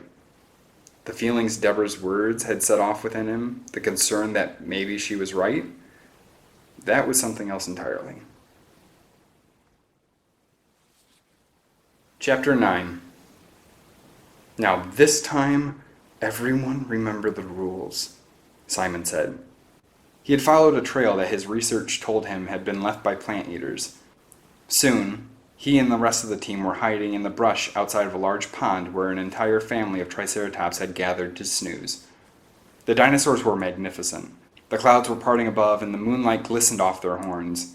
Their scaly hides bore large circles and blotches. Simon couldn't tell what colors they were, but the patterns marked all the dinosaurs as members of the same clan. "Can we go over them again?" Biggs asked. "First," Simon said very softly, "don't make a lot of noise. Second, don't sneak up on them. They get scared easy and angry even more easily than that." "Gotcha," Biggs said. Then he had realized he had spoken in his normal, loud voice. Simon glared, and Biggs quickly repeated the word in a whisper. "Gotcha." "Third, and most important," Simon continued, "they've got young. If they feel we're threatening their young, we're toast." "So what's the plan?" Chris asked. "Watch and learn," Simon said as he stepped out of the cover and slowly walked toward the side of the pond where the plant eaters hadn't occupied. He didn't look in the direction of the mammoth dinosaurs. Instead, he simply sat on the edge of the pond, took off his shoes, and dipped his feet into the water. It wasn't nearly as cold as he had expected. Slowly, the Triceratops noticed him. Simon studied them from the corner of his vision, watching them raise their heads and nudge one another at the sight of him. When he spoke, he made a conscious effort to keep his voice low, soft, and level. "Biggs, are you getting this?" Simon asked. "Tell me you're getting this." "They're coming for you," Chris said from the brush. "Sure," Simon said. "They're curious. The whole thing is we have to let them know that we understand that this is their home and we're just passing through." Simon waited, forcing his body to appear relaxed as he heard the heavy thumps of the dinosaur's footsteps. The adult Triceratops were huge, the size of tanks. Their horns reminded him of his dad's collection of short swords from ancient battles, sharp and very lethal. The dinosaur grunted. Slowly, ever so slowly, Simon turned to look into the dark eyes of the closest Triceratops. He said nothing. His expression betrayed no emotion. He simply waited, forcing down his fear. This is not a creature of the past, he told himself. It's not a real dinosaur. No one took a time machine back 65 million years. This is just another big, stupid animal, just like an elephant or a rhino. It deserves caution and respect, but not fear. He suddenly realized he was in a staring contest. Who blinks first? That would determine who had the superior. With a roar, the dinosaur thrust its head, gleaming sharp. With a roar, the dinosaur thrust his... That would return. He suddenly realized he was in a staring contest. Who blinks first? That would determine who had the superior. With a roar, the dinosaur thrust his head and gleaming sharp horns forward, causing Simon to yelp and throw himself into the cold pond to avoid getting gored. The Triceratops followed him into the shallow water, splashing forward with greater speed and power than Simon would have imagined. Two more adults appeared on the other bank. They looked ready to cut off any possible route of escape the human might consider. What had gone wrong, Simon wondered. He had followed the rules. He had done nothing to provoke the animals. This wasn't fair. Suddenly Simon heard a whoop and a holler. He recognized the voice. "Leave him alone, you big wrinkled gas bags," Chris hollered. "Check this!" Simon looked back and saw his brother in the water. With his perfect arm, Chris snatched up a stone in the bank of the pond and snapped a fastball at the feet of an infant Triceratops. The little dinosaur leaped back, yelping in surprise. The adults turned on Chris with an angry growl. The other three teens plunged into the water behind Chris. Biggs held the camera high to keep it from getting wet. Matt picked up a log and hefted it as if he could swing it and actually damage one of these behemoths. Yeah, right. The guy's got heart, Simon thought. No brains, but lots of heart. Simon glimpsed Biggs, still holding the camera. Please, let him be getting this, he thought. The Triceratops charged again. They were maddened, capable of anything. The mud beneath Simon's feet grabbed at his legs like quicksand. He could barely keep his balance. The pond sank. The water was stagnant and covered with an algae and bodies of tiny creepy crawlers. Simon slipped and fell as another Triceratops advanced on him. Bugs went up into his nose and into his mouth as the water slapped his face and he sank underneath the surface. His feet went up and he landed hard on his back. A dark form moved his way and he struggled to rise. Something round like a tree trunk rose up and thrust downward towards his chest. It was the hoof of a Triceratops. Simon panicked as the hoof touched his chest, pinning him in place. He couldn't breathe. He was going to drown, or the Triceratops was going to crush him. Suddenly the hoof rose. Simon scrambled along the bottom of the pond, fumbling as he tried to plant his feet. Then he rose up, his head breaking the surface. He was choking, spitting out water and gunk. The Triceratops was right in front of him, its horns close enough to gore him. But it was frozen, and it wasn't looking his way. Everyone had stopped. Chris and his friends had become statues, just like the Triceratops brood. They all looked afraid. A sudden high, piercing shriek ripped across the silence of the night. It sounded inhuman and wild, terrifying. Simon had read a description of the sound in Eric Kirby's book. "Raptors," he whispered. The sound came again, this time from another part of the woods. Then it came from another side of the pond. "They're everywhere," Chris said. The Triceratops moved into action quickly. Ignoring the humans, they gathered up their young and trampled off toward a wide path between the thick trees. "What do we do?" Chris asked, his chest heaving. "Maybe we should split up," DJ said with an icy resolve. "I'm betting they won't follow us all." "We stay together," Simon said. "Together," Chris echoed. Simon pointed in one direction from which he hadn't heard the raptors call. He raced that way through the water, nearly losing his balance twice. "It's cold, it's cold, it's cold," Biggs cried. He spun the camera around and got a close-up of his own face from a low angle. "I'm so scared. You think anybody would notice if I peed myself?"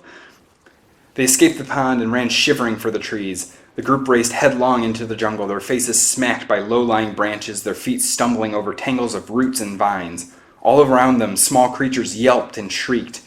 Had they lost the dinosaurs? Simon had no idea. He could barely see anything. "Stay together," he said. "Shout off," Chris commanded. Biggs, DJ, and Matt said their names, letting Simon and his brother know that they hadn't gone off on their own. "Hold it!" someone yelled from directly ahead. "It's all right. It's all right." Simon drew to a stop. Biggs banged into him from behind, and the two toppled to the ground. Chris helped his brother back to his feet.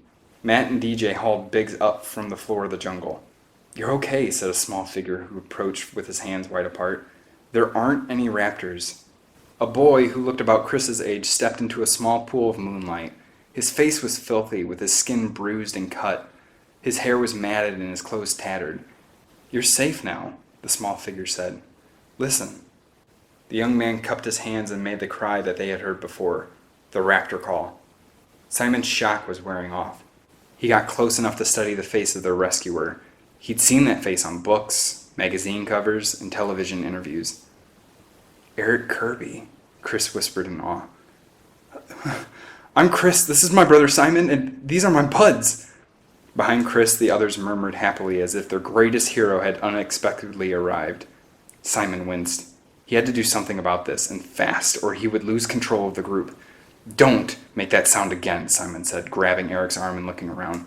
"There might be real raptors in the jungle who will hear it and come running." "I was trying to help," Eric said. He sounded bewildered to Simon. Good, Simon thought. He needed to keep the intruder off balance. "No wonder this happened," Simon said.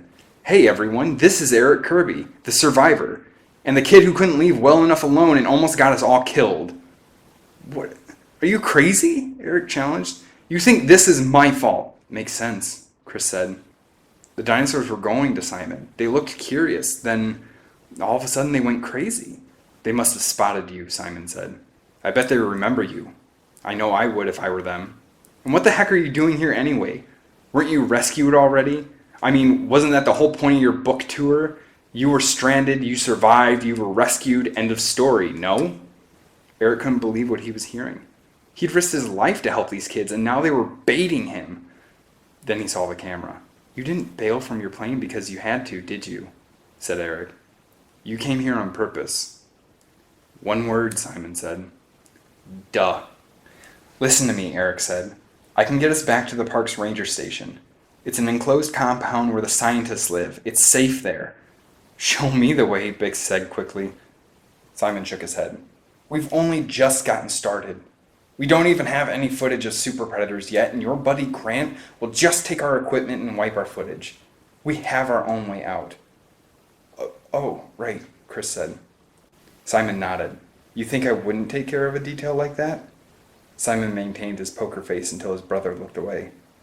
"Of course, yeah, You just haven't told any of us yet," Chris said.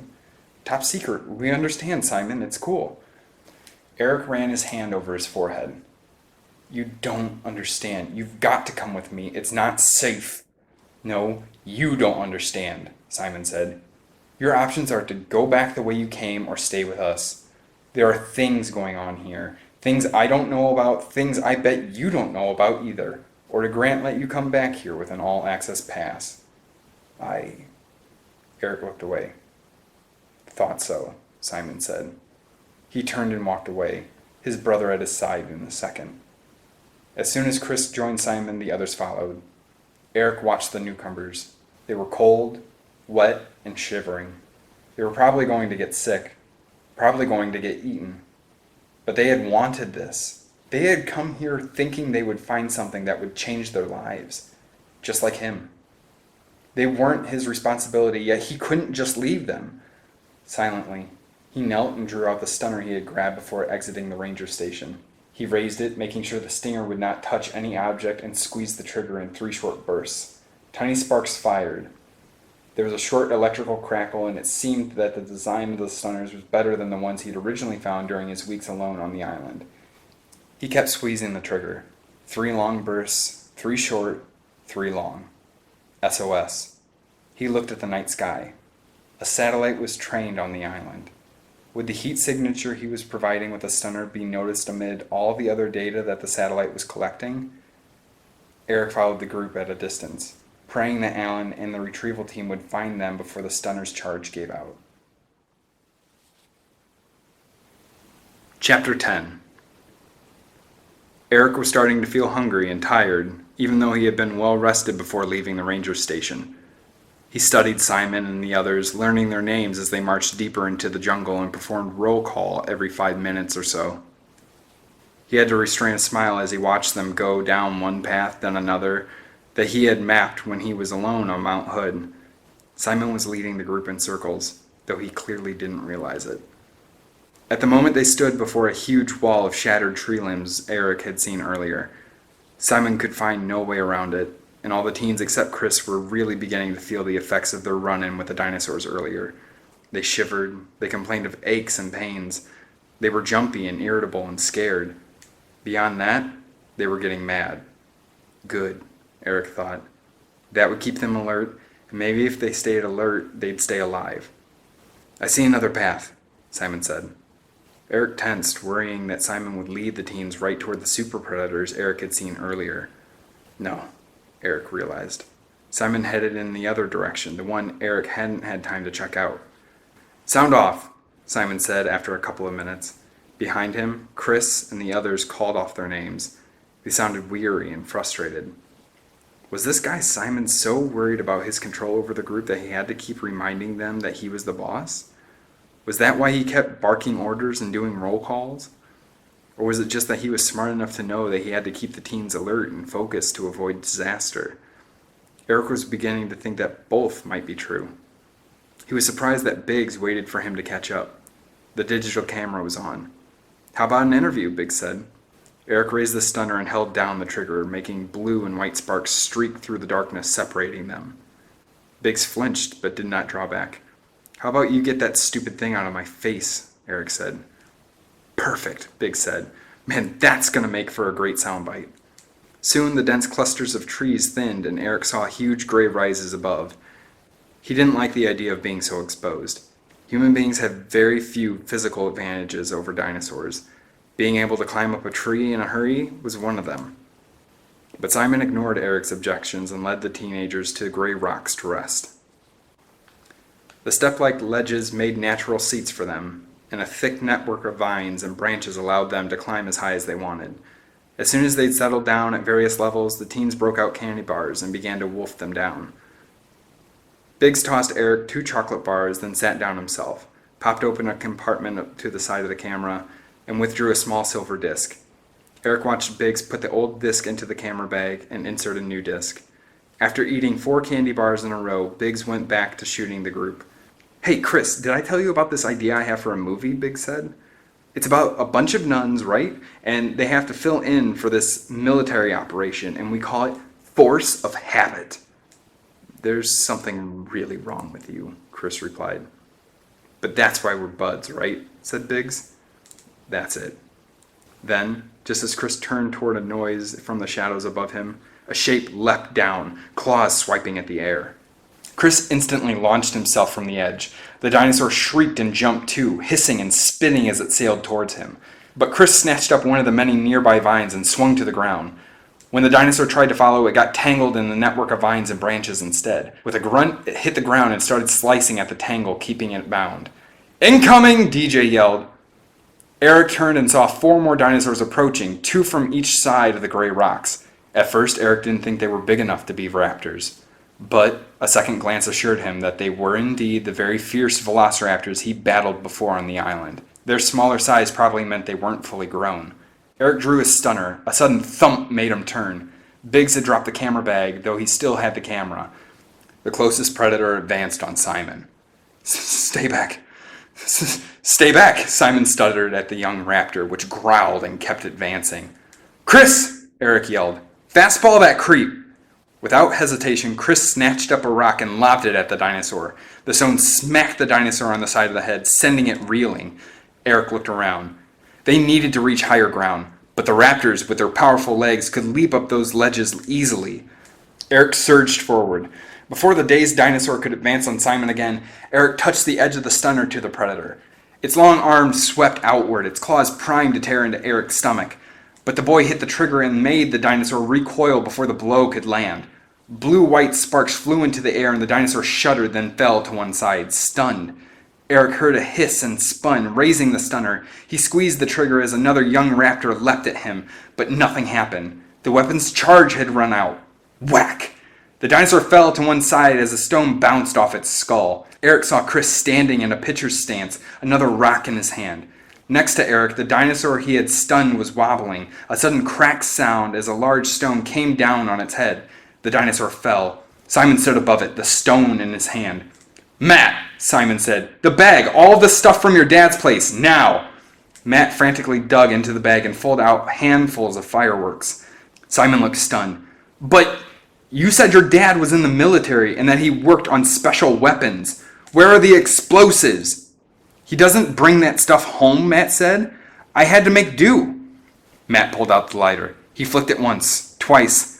Then, just as a tiny flame appeared, another dinosaur leapt on him, flattening the boy against the ground. The lighter flew out of his hand and fell right into the bag of fireworks.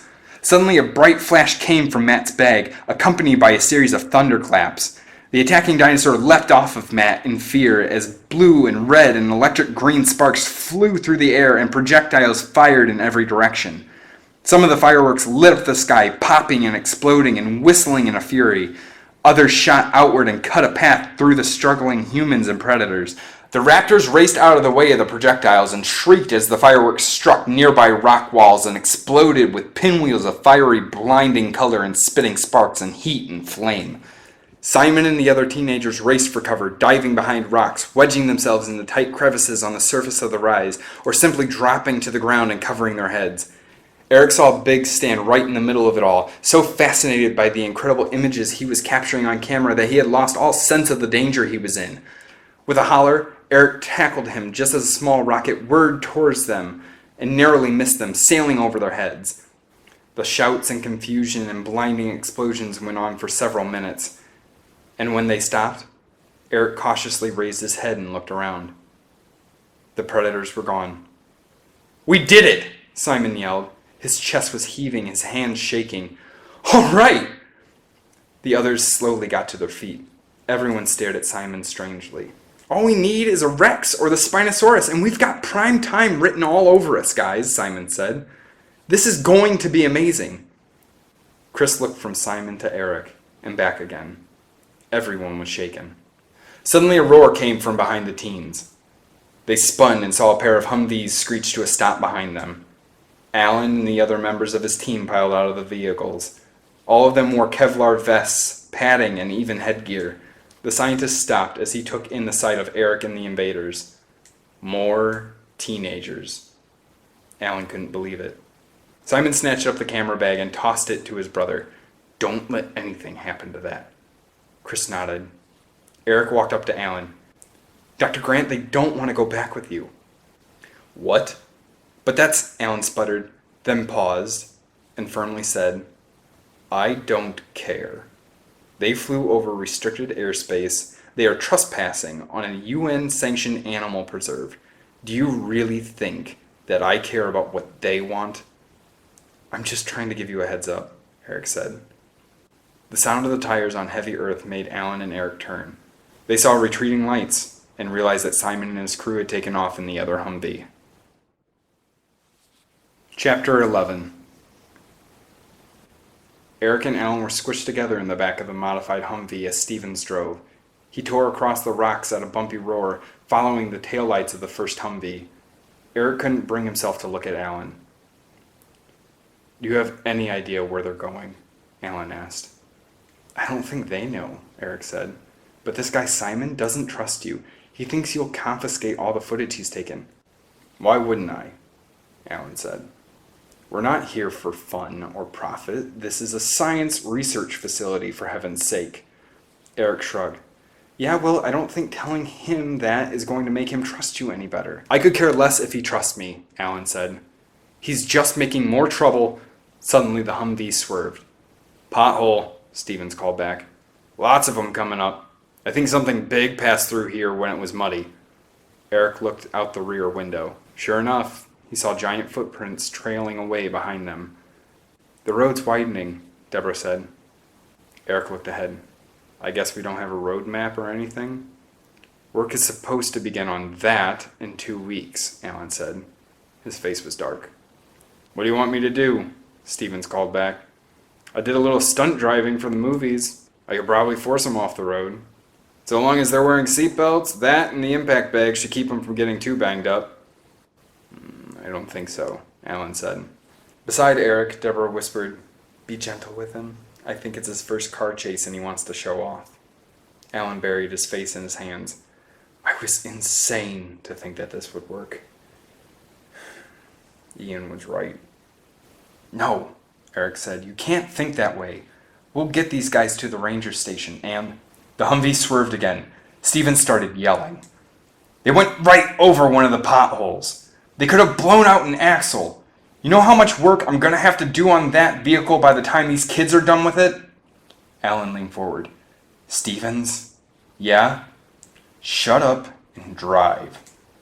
Stevens fell silent. Eric noticed a slight smile of satisfaction on Alan's face as the man settled back. Suddenly they were swerving one way, then the other, the Humvee bouncing, rising up on one side and falling hard. The ride got bumpier. Alan hit his head on the roof. Stevens! Alan said. You told me to shut up, Stevens said. So how was I supposed to warn you guys? Eric watched the road ahead. Stevens had the floodlights on. So did Simon and his team. The thick, twisted trees rising up on either side of them made it look like a haunted forest. 3 forks appeared in the road ahead. Wait a minute. I remember being here, Eric said. All 3 branches come out at the same place. We can... Got it, Stevens? Alan asked. My pleasure, Stevens said. Eric watched Simon's car heading toward the center lane, then turned abruptly to the right with a loud screech of tires and... a roar? Hard target! Dead ahead! Deborah said. Eric's eyes opened wide as he saw a 2-story Carnotaurus leap out from the center branch at the lead Humvee. Simon's car sped down the right branch, but the dinosaur stepped out behind it and cut off the narrow path. Left! Left! Cut left! Alan hollered. The Humvee sped toward the left path as the Carnotaurus raced toward them, maw snapping. Eric could feel the thump of its heavy footsteps vibrating through the car's frame. The dinosaur closed on them, and they passed within a few feet of its towering bulk. Eric looked back and saw the head swoop down and fill the back window. Then they were clear. Twists and turns, people! Stevens hollered. The road zigzagged. Eric and the others were tossed around like luggage in an airport carrier. Eric felt a thundering that he was certain came from his wildly beating heart until he looked out the right-hand side of the Humvee. The Carnotaurus was racing along the center path, keeping pace with them. Stevens! Alan yelled. If I go any faster, I'll flip us, Stevens said. Besides, wasn't I supposed to shut up or something? Alan was about to reply when they hit another bump. Eric lurched in his chair, the seatbelt cutting into his ribs, and Alan grunted as his head again struck the roof. Alan looked at Deborah. Is there something you can do? Not while we're moving, she said. Too dangerous for us. I've got a flare gun, Eric offered. Maybe it'll scare him. Or maybe it'll set the woods on fire, Alan said. Eric grabbed the seat as they took a hard turn and cleared the junction of the Three Forks. He does not look happy, Dan said, nodding out the window toward the approaching Carnotaurus. He's going to be a lot less happy in a second, Stevens said. He floored it and they zipped past the angry predator, leaving him far behind as they passed into a wide open flat land. Eric could see the walls of the mountains on either side of the valley, but they appeared at least a half-mile distant either way. Wait, Alan said as they sped forward. Stevens slowed down! The Humvee slowed. The dinosaur wasn't even trying to follow anymore. We lost it, Stevens said. I am so the man. Oh, yes, I am. Right, yes, of course you are, Alan said. But we also lost Simon and the rest. Eric looked around. The other Humvee hadn't emerged from the Three Forks. It was still back there somewhere. And so was the Carnotaurus.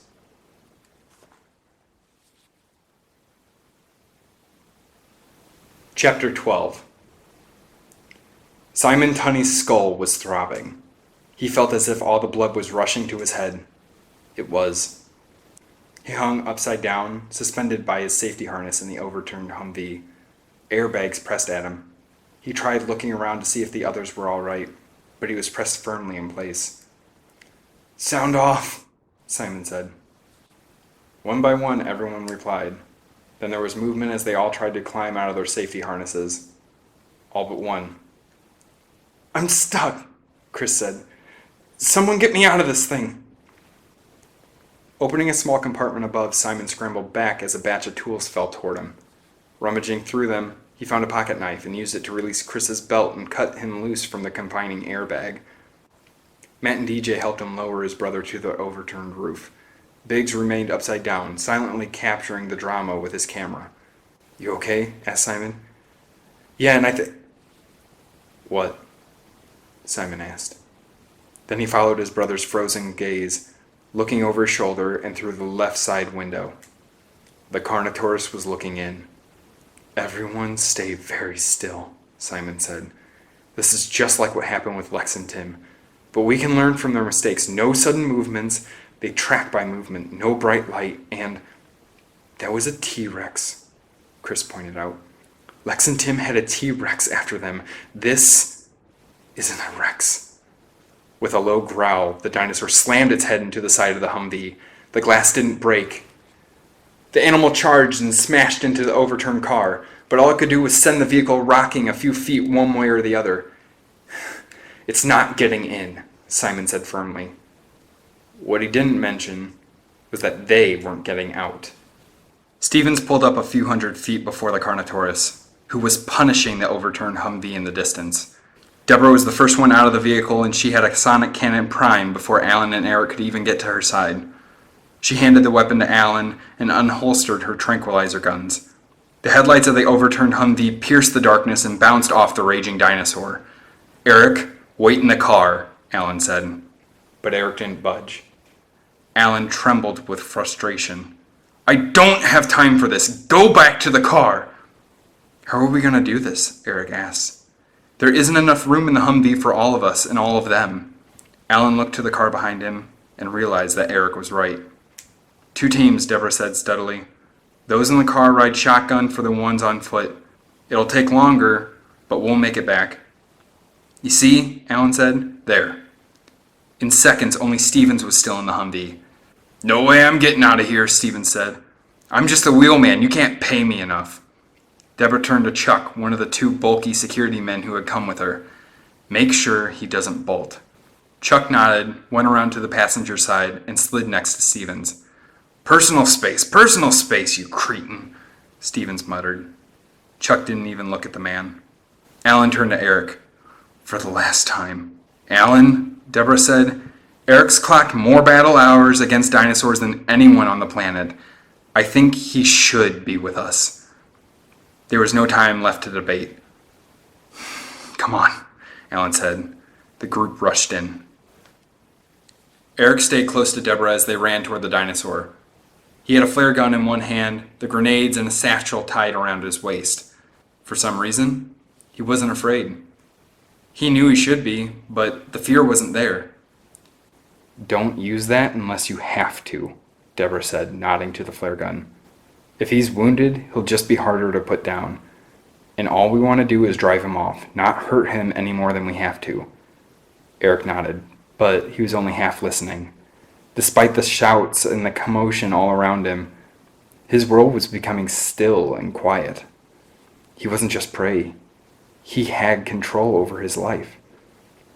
That had to be true. It had to be. Then the Carnotaurus turned and looked at him, and all the sounds and sensations came rushing back. The moment the dinosaur opened its dripping maw and looked his way, the fear returned. And when it roared, "Eric, no!" Alan shouted. But the flare gun was raised and aimed right at the animal's gaping mouth. Alan reached for Eric's hand. He saw the boy's finger tighten on the trigger of the weapon, then release. He didn't take the shot. Alan couldn't begin to understand the things that were driving Eric, all of what was inside him that had pushed him to return to Isla Sorna, but he had a sense that the kids' conflicts were far from over. Alan took the flare gun from Eric and placed it in the bag he carried slung over his shoulder. "Alan! Drew! Now!" Deborah hollered. Alan stepped away from Eric and raised the sonic cannon. He released the safety and pulled the trigger. A sudden force drove him back. He had forgotten to anchor himself. He heard a high, sharp wail and felt waves of force pouring from the weapon he held. Planting his legs solidly, he kept the weapon aimed at the predator's giant head, while Drew fired a high-powered taser. The dinosaur stumbled back, moving away from the overturned Humvee. The Carnotaurus roared in surprise, turning and flailing with its small arms and sharp, brutal claws. The headlights caught the trees behind the dinosaur, and it turned. Alan saw the animal's bright crimson back. Alan knew this dinosaur. Months ago, he had stared into its eyes when the animal had been subjected to fear and humiliation, and Alan had had the upper hand. There was no way he could have forgotten that moment. From the way the animal was staring at him now, Grant was certain that it had not forgotten either. With a roar, the dinosaur drove itself forward, one foot landing on the underside of the Humvee near one of the front tires. It smashed down so hard that the overturned car suddenly flipped onto one side, the driver's door now facing the ground. With another roar, the Carnotaurus bit down on the passenger door and yanked it free. Now the interior of the car was exposed. The dinosaur whipped its head to one side, flinging the door at the group of humans. Alan and the others scattered as the door hit the ground and flipped several times before smashing into a grove of trees. Deborah moved forward, taking careful aim. She fired, sending one huge tranquilizer dart into the animal's shoulder and another into its neck. The dinosaur hollered in rage and stumbled back. "Alan! Drew!" Deborah commanded. Alan fired the sonic cannon again. The dinosaur began to retreat, heading back along the road towards Stevens and the one remaining Humvee. Alan watched as Stevens jammed the whole vehicle in reverse, trying to flee the oncoming predator. "No! Wait!" Alan hollered. But it was too late.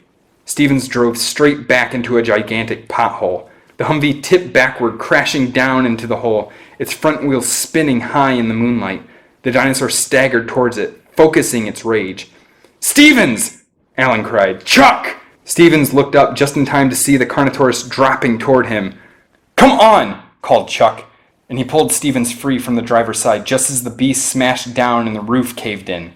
A second later, the two were running full speed down the road and back to the rest of the group, all of whom were watching, mouths agape, as the enraged Carnotaurus proceeded to take apart the ditched Humvee for another minute and then wobble and stumble off into the jungle. Simon and his team now stood before Alan and his team. Eric was off to one side, watching Alan and Simon stare at each other. Biggs was still shooting the whole thing. "What are you, 16? Alan asked. 18, Simon said. "Good," Alan said. "Then you can be tried as an adult when you get back to the States." Simon's gaze narrowed. "On what charges?" "Kidnapping, child endangerment, trespassing." "And that's just for starters," Alan said. Simon smiled. "First you have to get us there, don't you? And it's a pretty long way." Alan opened his mouth to speak, but a horrible roar suddenly ripped through the night. Everyone turned just as the red-backed Carnotaurus surged out of the darkness again. It seemed to be heading right for Alan.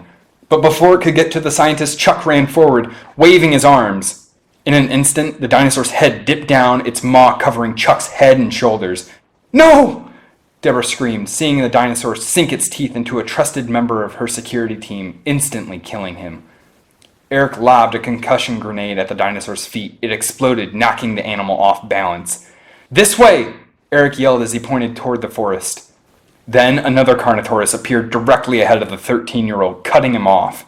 And from behind the one that had killed Chuck, a third arrived. The pack was complete, Alan realized, and their prey was exactly where they wanted them.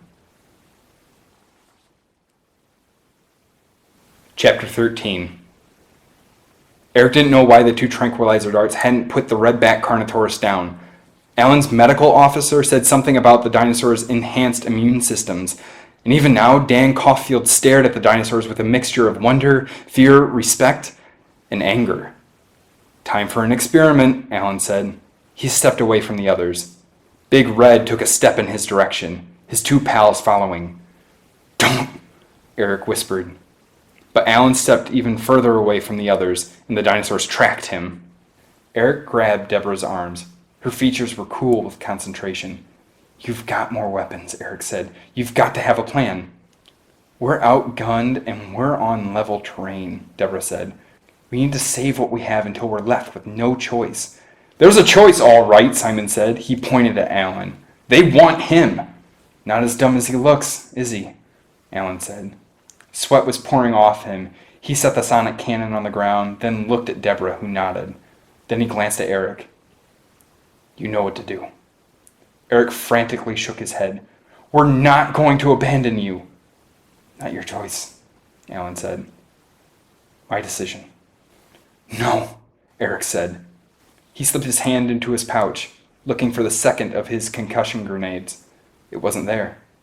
Eric looked around and saw Simon holding the grenade. "Not a chance," Simon said. Suddenly, Alan ran towards the woods. The trio of Carnotaurus raced after him. Deborah dashed forward, snatching up the sonic cannon. "Drew, suppression fire! Give him a fighting chance," Deborah hollered. She moved out of the way as the charging predators followed Alan, then took aim and hit them hard to slow them down. They faltered, giving Alan the time he needed to reach the trees. Then they pressed on, mowing down the trees and tearing the jungle apart in their chase. "Eric, we need a safe space," Deborah said. "The safest place you can think of that's near here." Eric thought of a place. "But Alan, everybody makes choices," Deborah said. "Don't throw this away on him." Nodding, Eric headed away from the jungle toward the rises in the far distance. Simon Tunney ran with Chris and the others after Eric and his group. "I don't get it," Chris said. "You said we had another way off this island. Why go with them?" "I need you to trust me," Simon said. "I always catch you when you fall, right? For as long as you can remember?" Chris nodded. "Always." "Same deal now." They ran toward the rock wall. At first, Simon saw nothing but darkness. Then a dull, blue-white fissure appeared. "Makes sense," Simon thought. "We couldn't get deep enough into the jungle to get away from those Carnotaurus. Not in time. But we can slip between the cracks." And that was exactly what Simon planned to do if anybody tried to press charges against him. He'd slip between the cracks. He had it all worked out. He was in total control. For once. After this adventure was over, no one would be able to dictate to him again, the way his parents had all his life. He'd have the money and the power to run the show. Eric had told them that the rescue reinforcements would be arriving by morning. Simon knew that after the message he'd sent last night to a major cable news channel that they wouldn't be the only ones. All along that had been Simon's secret exit strategy. He could think of no better advertisement for his documentary than the worldwide broadcast of the news chopper airlifting his team off Isla Sorna. The entire group came to the fissure as the trio of Carnotaurus appeared in the distance, thundering their way. Didn't take them long, Simon thought. He had figured Alan Grant would have given the dinosaurs more of a challenge. "Come on, through here," Eric yelled as he stopped at the mouth of the fissure and ushered everyone through it. The fissure was 10 feet high, 3 feet across, big enough for raptors or human beings, but way too small for super predators. Biggs caught some footage of the charging dinosaurs, then Simon hauled him through the opening. They passed Eric, who wouldn't even look their way. Instead, he scanned the dark horizon for any sign of Alan Grant. "Good luck, kid," Simon thought. Then he passed through the high stone corridor into what looked like a vast bowl-shaped valley lined with huge stone obelisks. It was a maze with rows of domino-shaped rocks that reached 4 or 5 stories high, the same height as the valley walls enclosing them. "There's no other way in or out," Eric said from the mouth of the 6-foot deep corridor. Simon and Biggs wandered back to the mouth of the corridor, Biggs shooting more footage of the approaching beasts, Eric and Deborah looking as grim as Alan Grant on a good day. "There isn't a chance, is there?" Eric asked. Deborah put her hand on Eric's shoulder. "They said the same thing about you. If Alan's out there, we'll find him." They all watched as the trio of dinosaurs raced towards the crevice. "Can't they see it's too small for them?" Eric said. "They're going to bash their heads in." "Probably," Deborah said. She looked up at the rock overhead. "But there isn't much we can do about it. Our weapons might cause a cave-in if we use them to try and slow the animals down. We'd better get further inside." Eric nodded and turned. Simon signaled Biggs to withdraw. In seconds, they were inside the ancient arena. Biggs took the latest disc from the digital recorder and exchanged it for a new one from the bag Chris held. The ground began to shake. Bits of rock fell from the inner stone wall of the valley.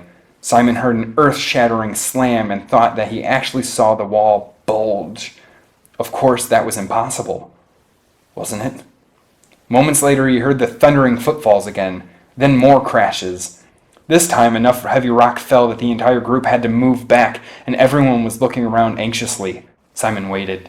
It seemed like an eternity before the footfalls came again, and this time, the wall exploded outward.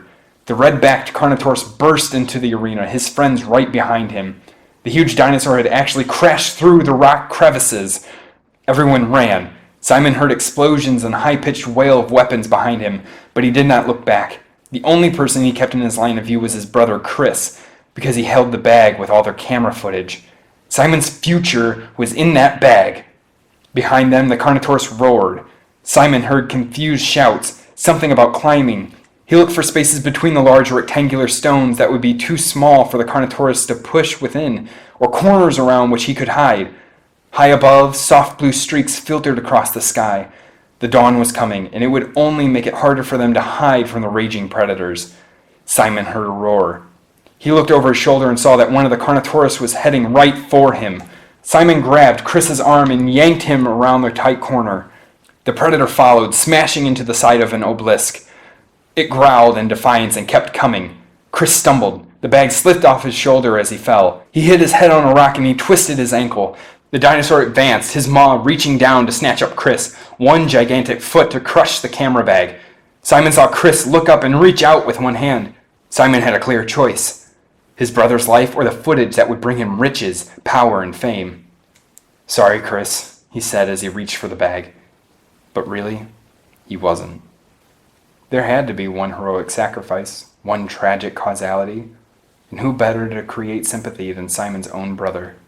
In a split second, Simon knew he'd buy the kid a memorial, get a special song written. He could almost see himself giving tearful, black-suited interviews on all those morning talk shows. Simon grabbed the bag and dived for an opening between two of the obelisks. Then a blur moved past him, yanking Chris away just as the dinosaur's jaws snapped shut on empty air. It was Eric! But the little jerk had only bought Chris and himself seconds. The Carnotaurus's maw opened and its head dove down toward its prey. Suddenly a noise came from above, the steady beating of a helicopter's propellers. The Carnotaurus looked up and a net fell from the sky. It crackled with blue-white electricity as it fell about the predator's head and upper body. The Carnotaurus wailed in frustration. Then a small batch of concussion bombs exploded around it as 3 successive tranquilizer darts penetrated its scaly hide. It went down hard, making the ground shake. It was over. Simon came out from cover. He saw the other 2 Carnotaurus being attacked by the crews of incoming choppers, and soon they were brought down too. He heard footsteps behind him, and turned to see his brother's face. Chris was stunned.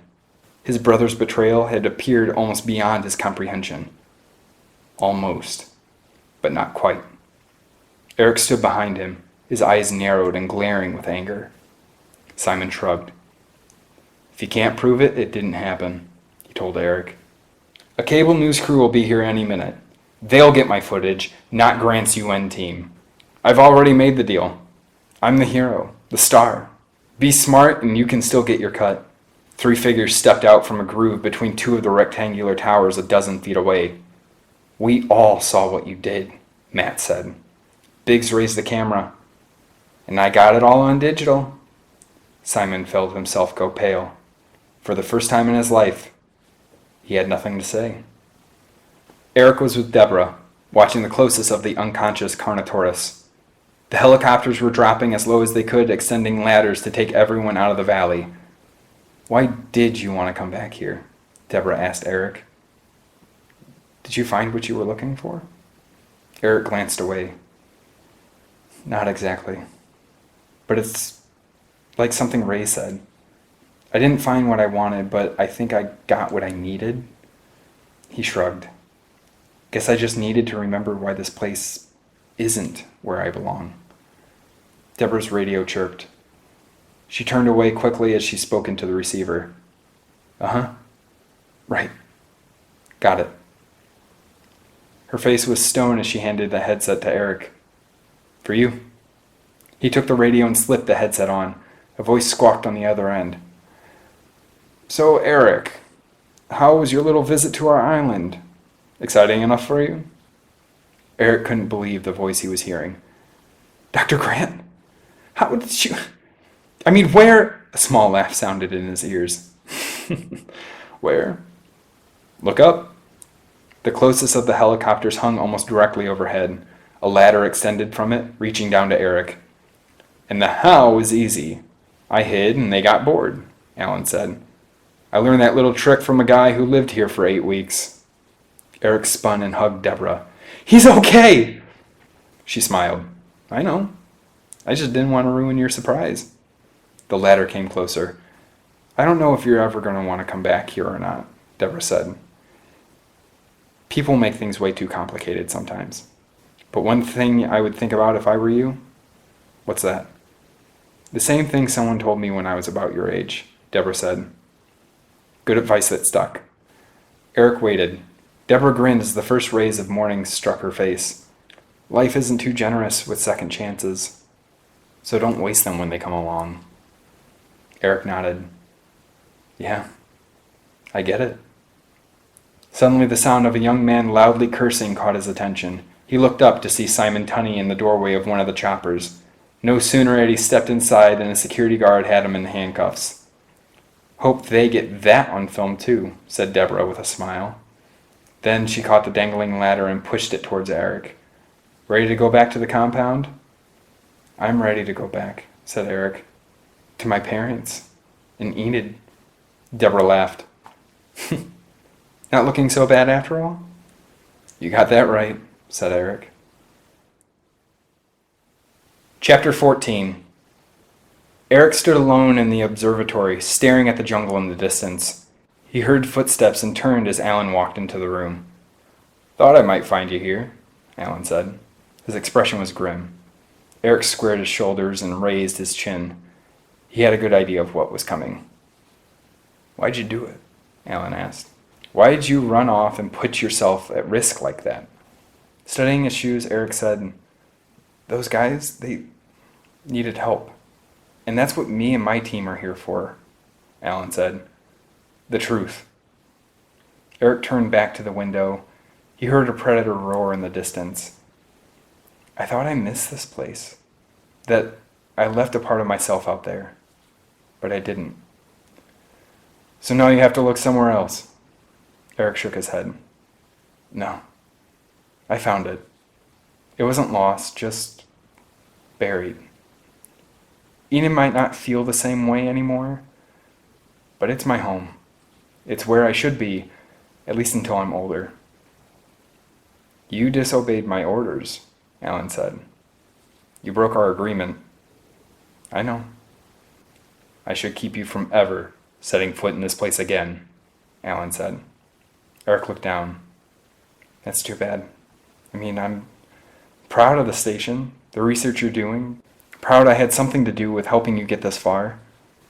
Well, Alan sighed.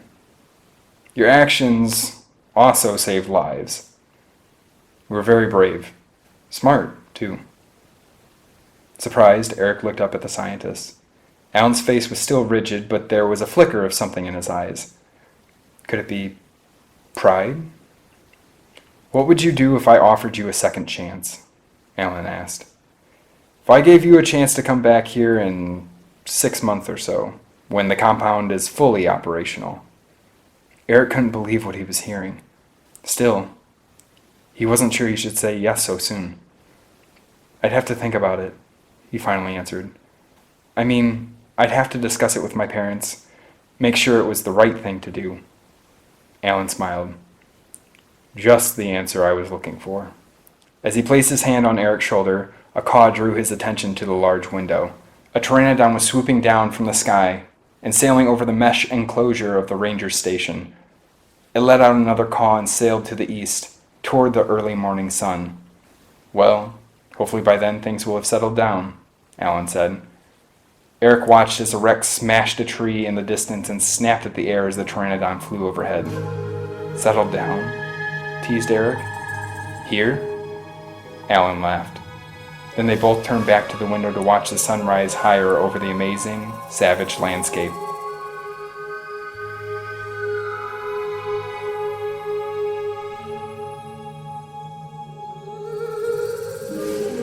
Hey everybody, this is Joshua Malone. Thanks for listening to Jurassic Park Adventures Book 2, Prey. And I really hope that you enjoyed it. This is definitely my favorite book in this series. I think it's really interesting how a lot of Dr. Grant's proposal to the UN sounds interestingly very familiar to the Dino Protection Agency from Fallen Kingdom.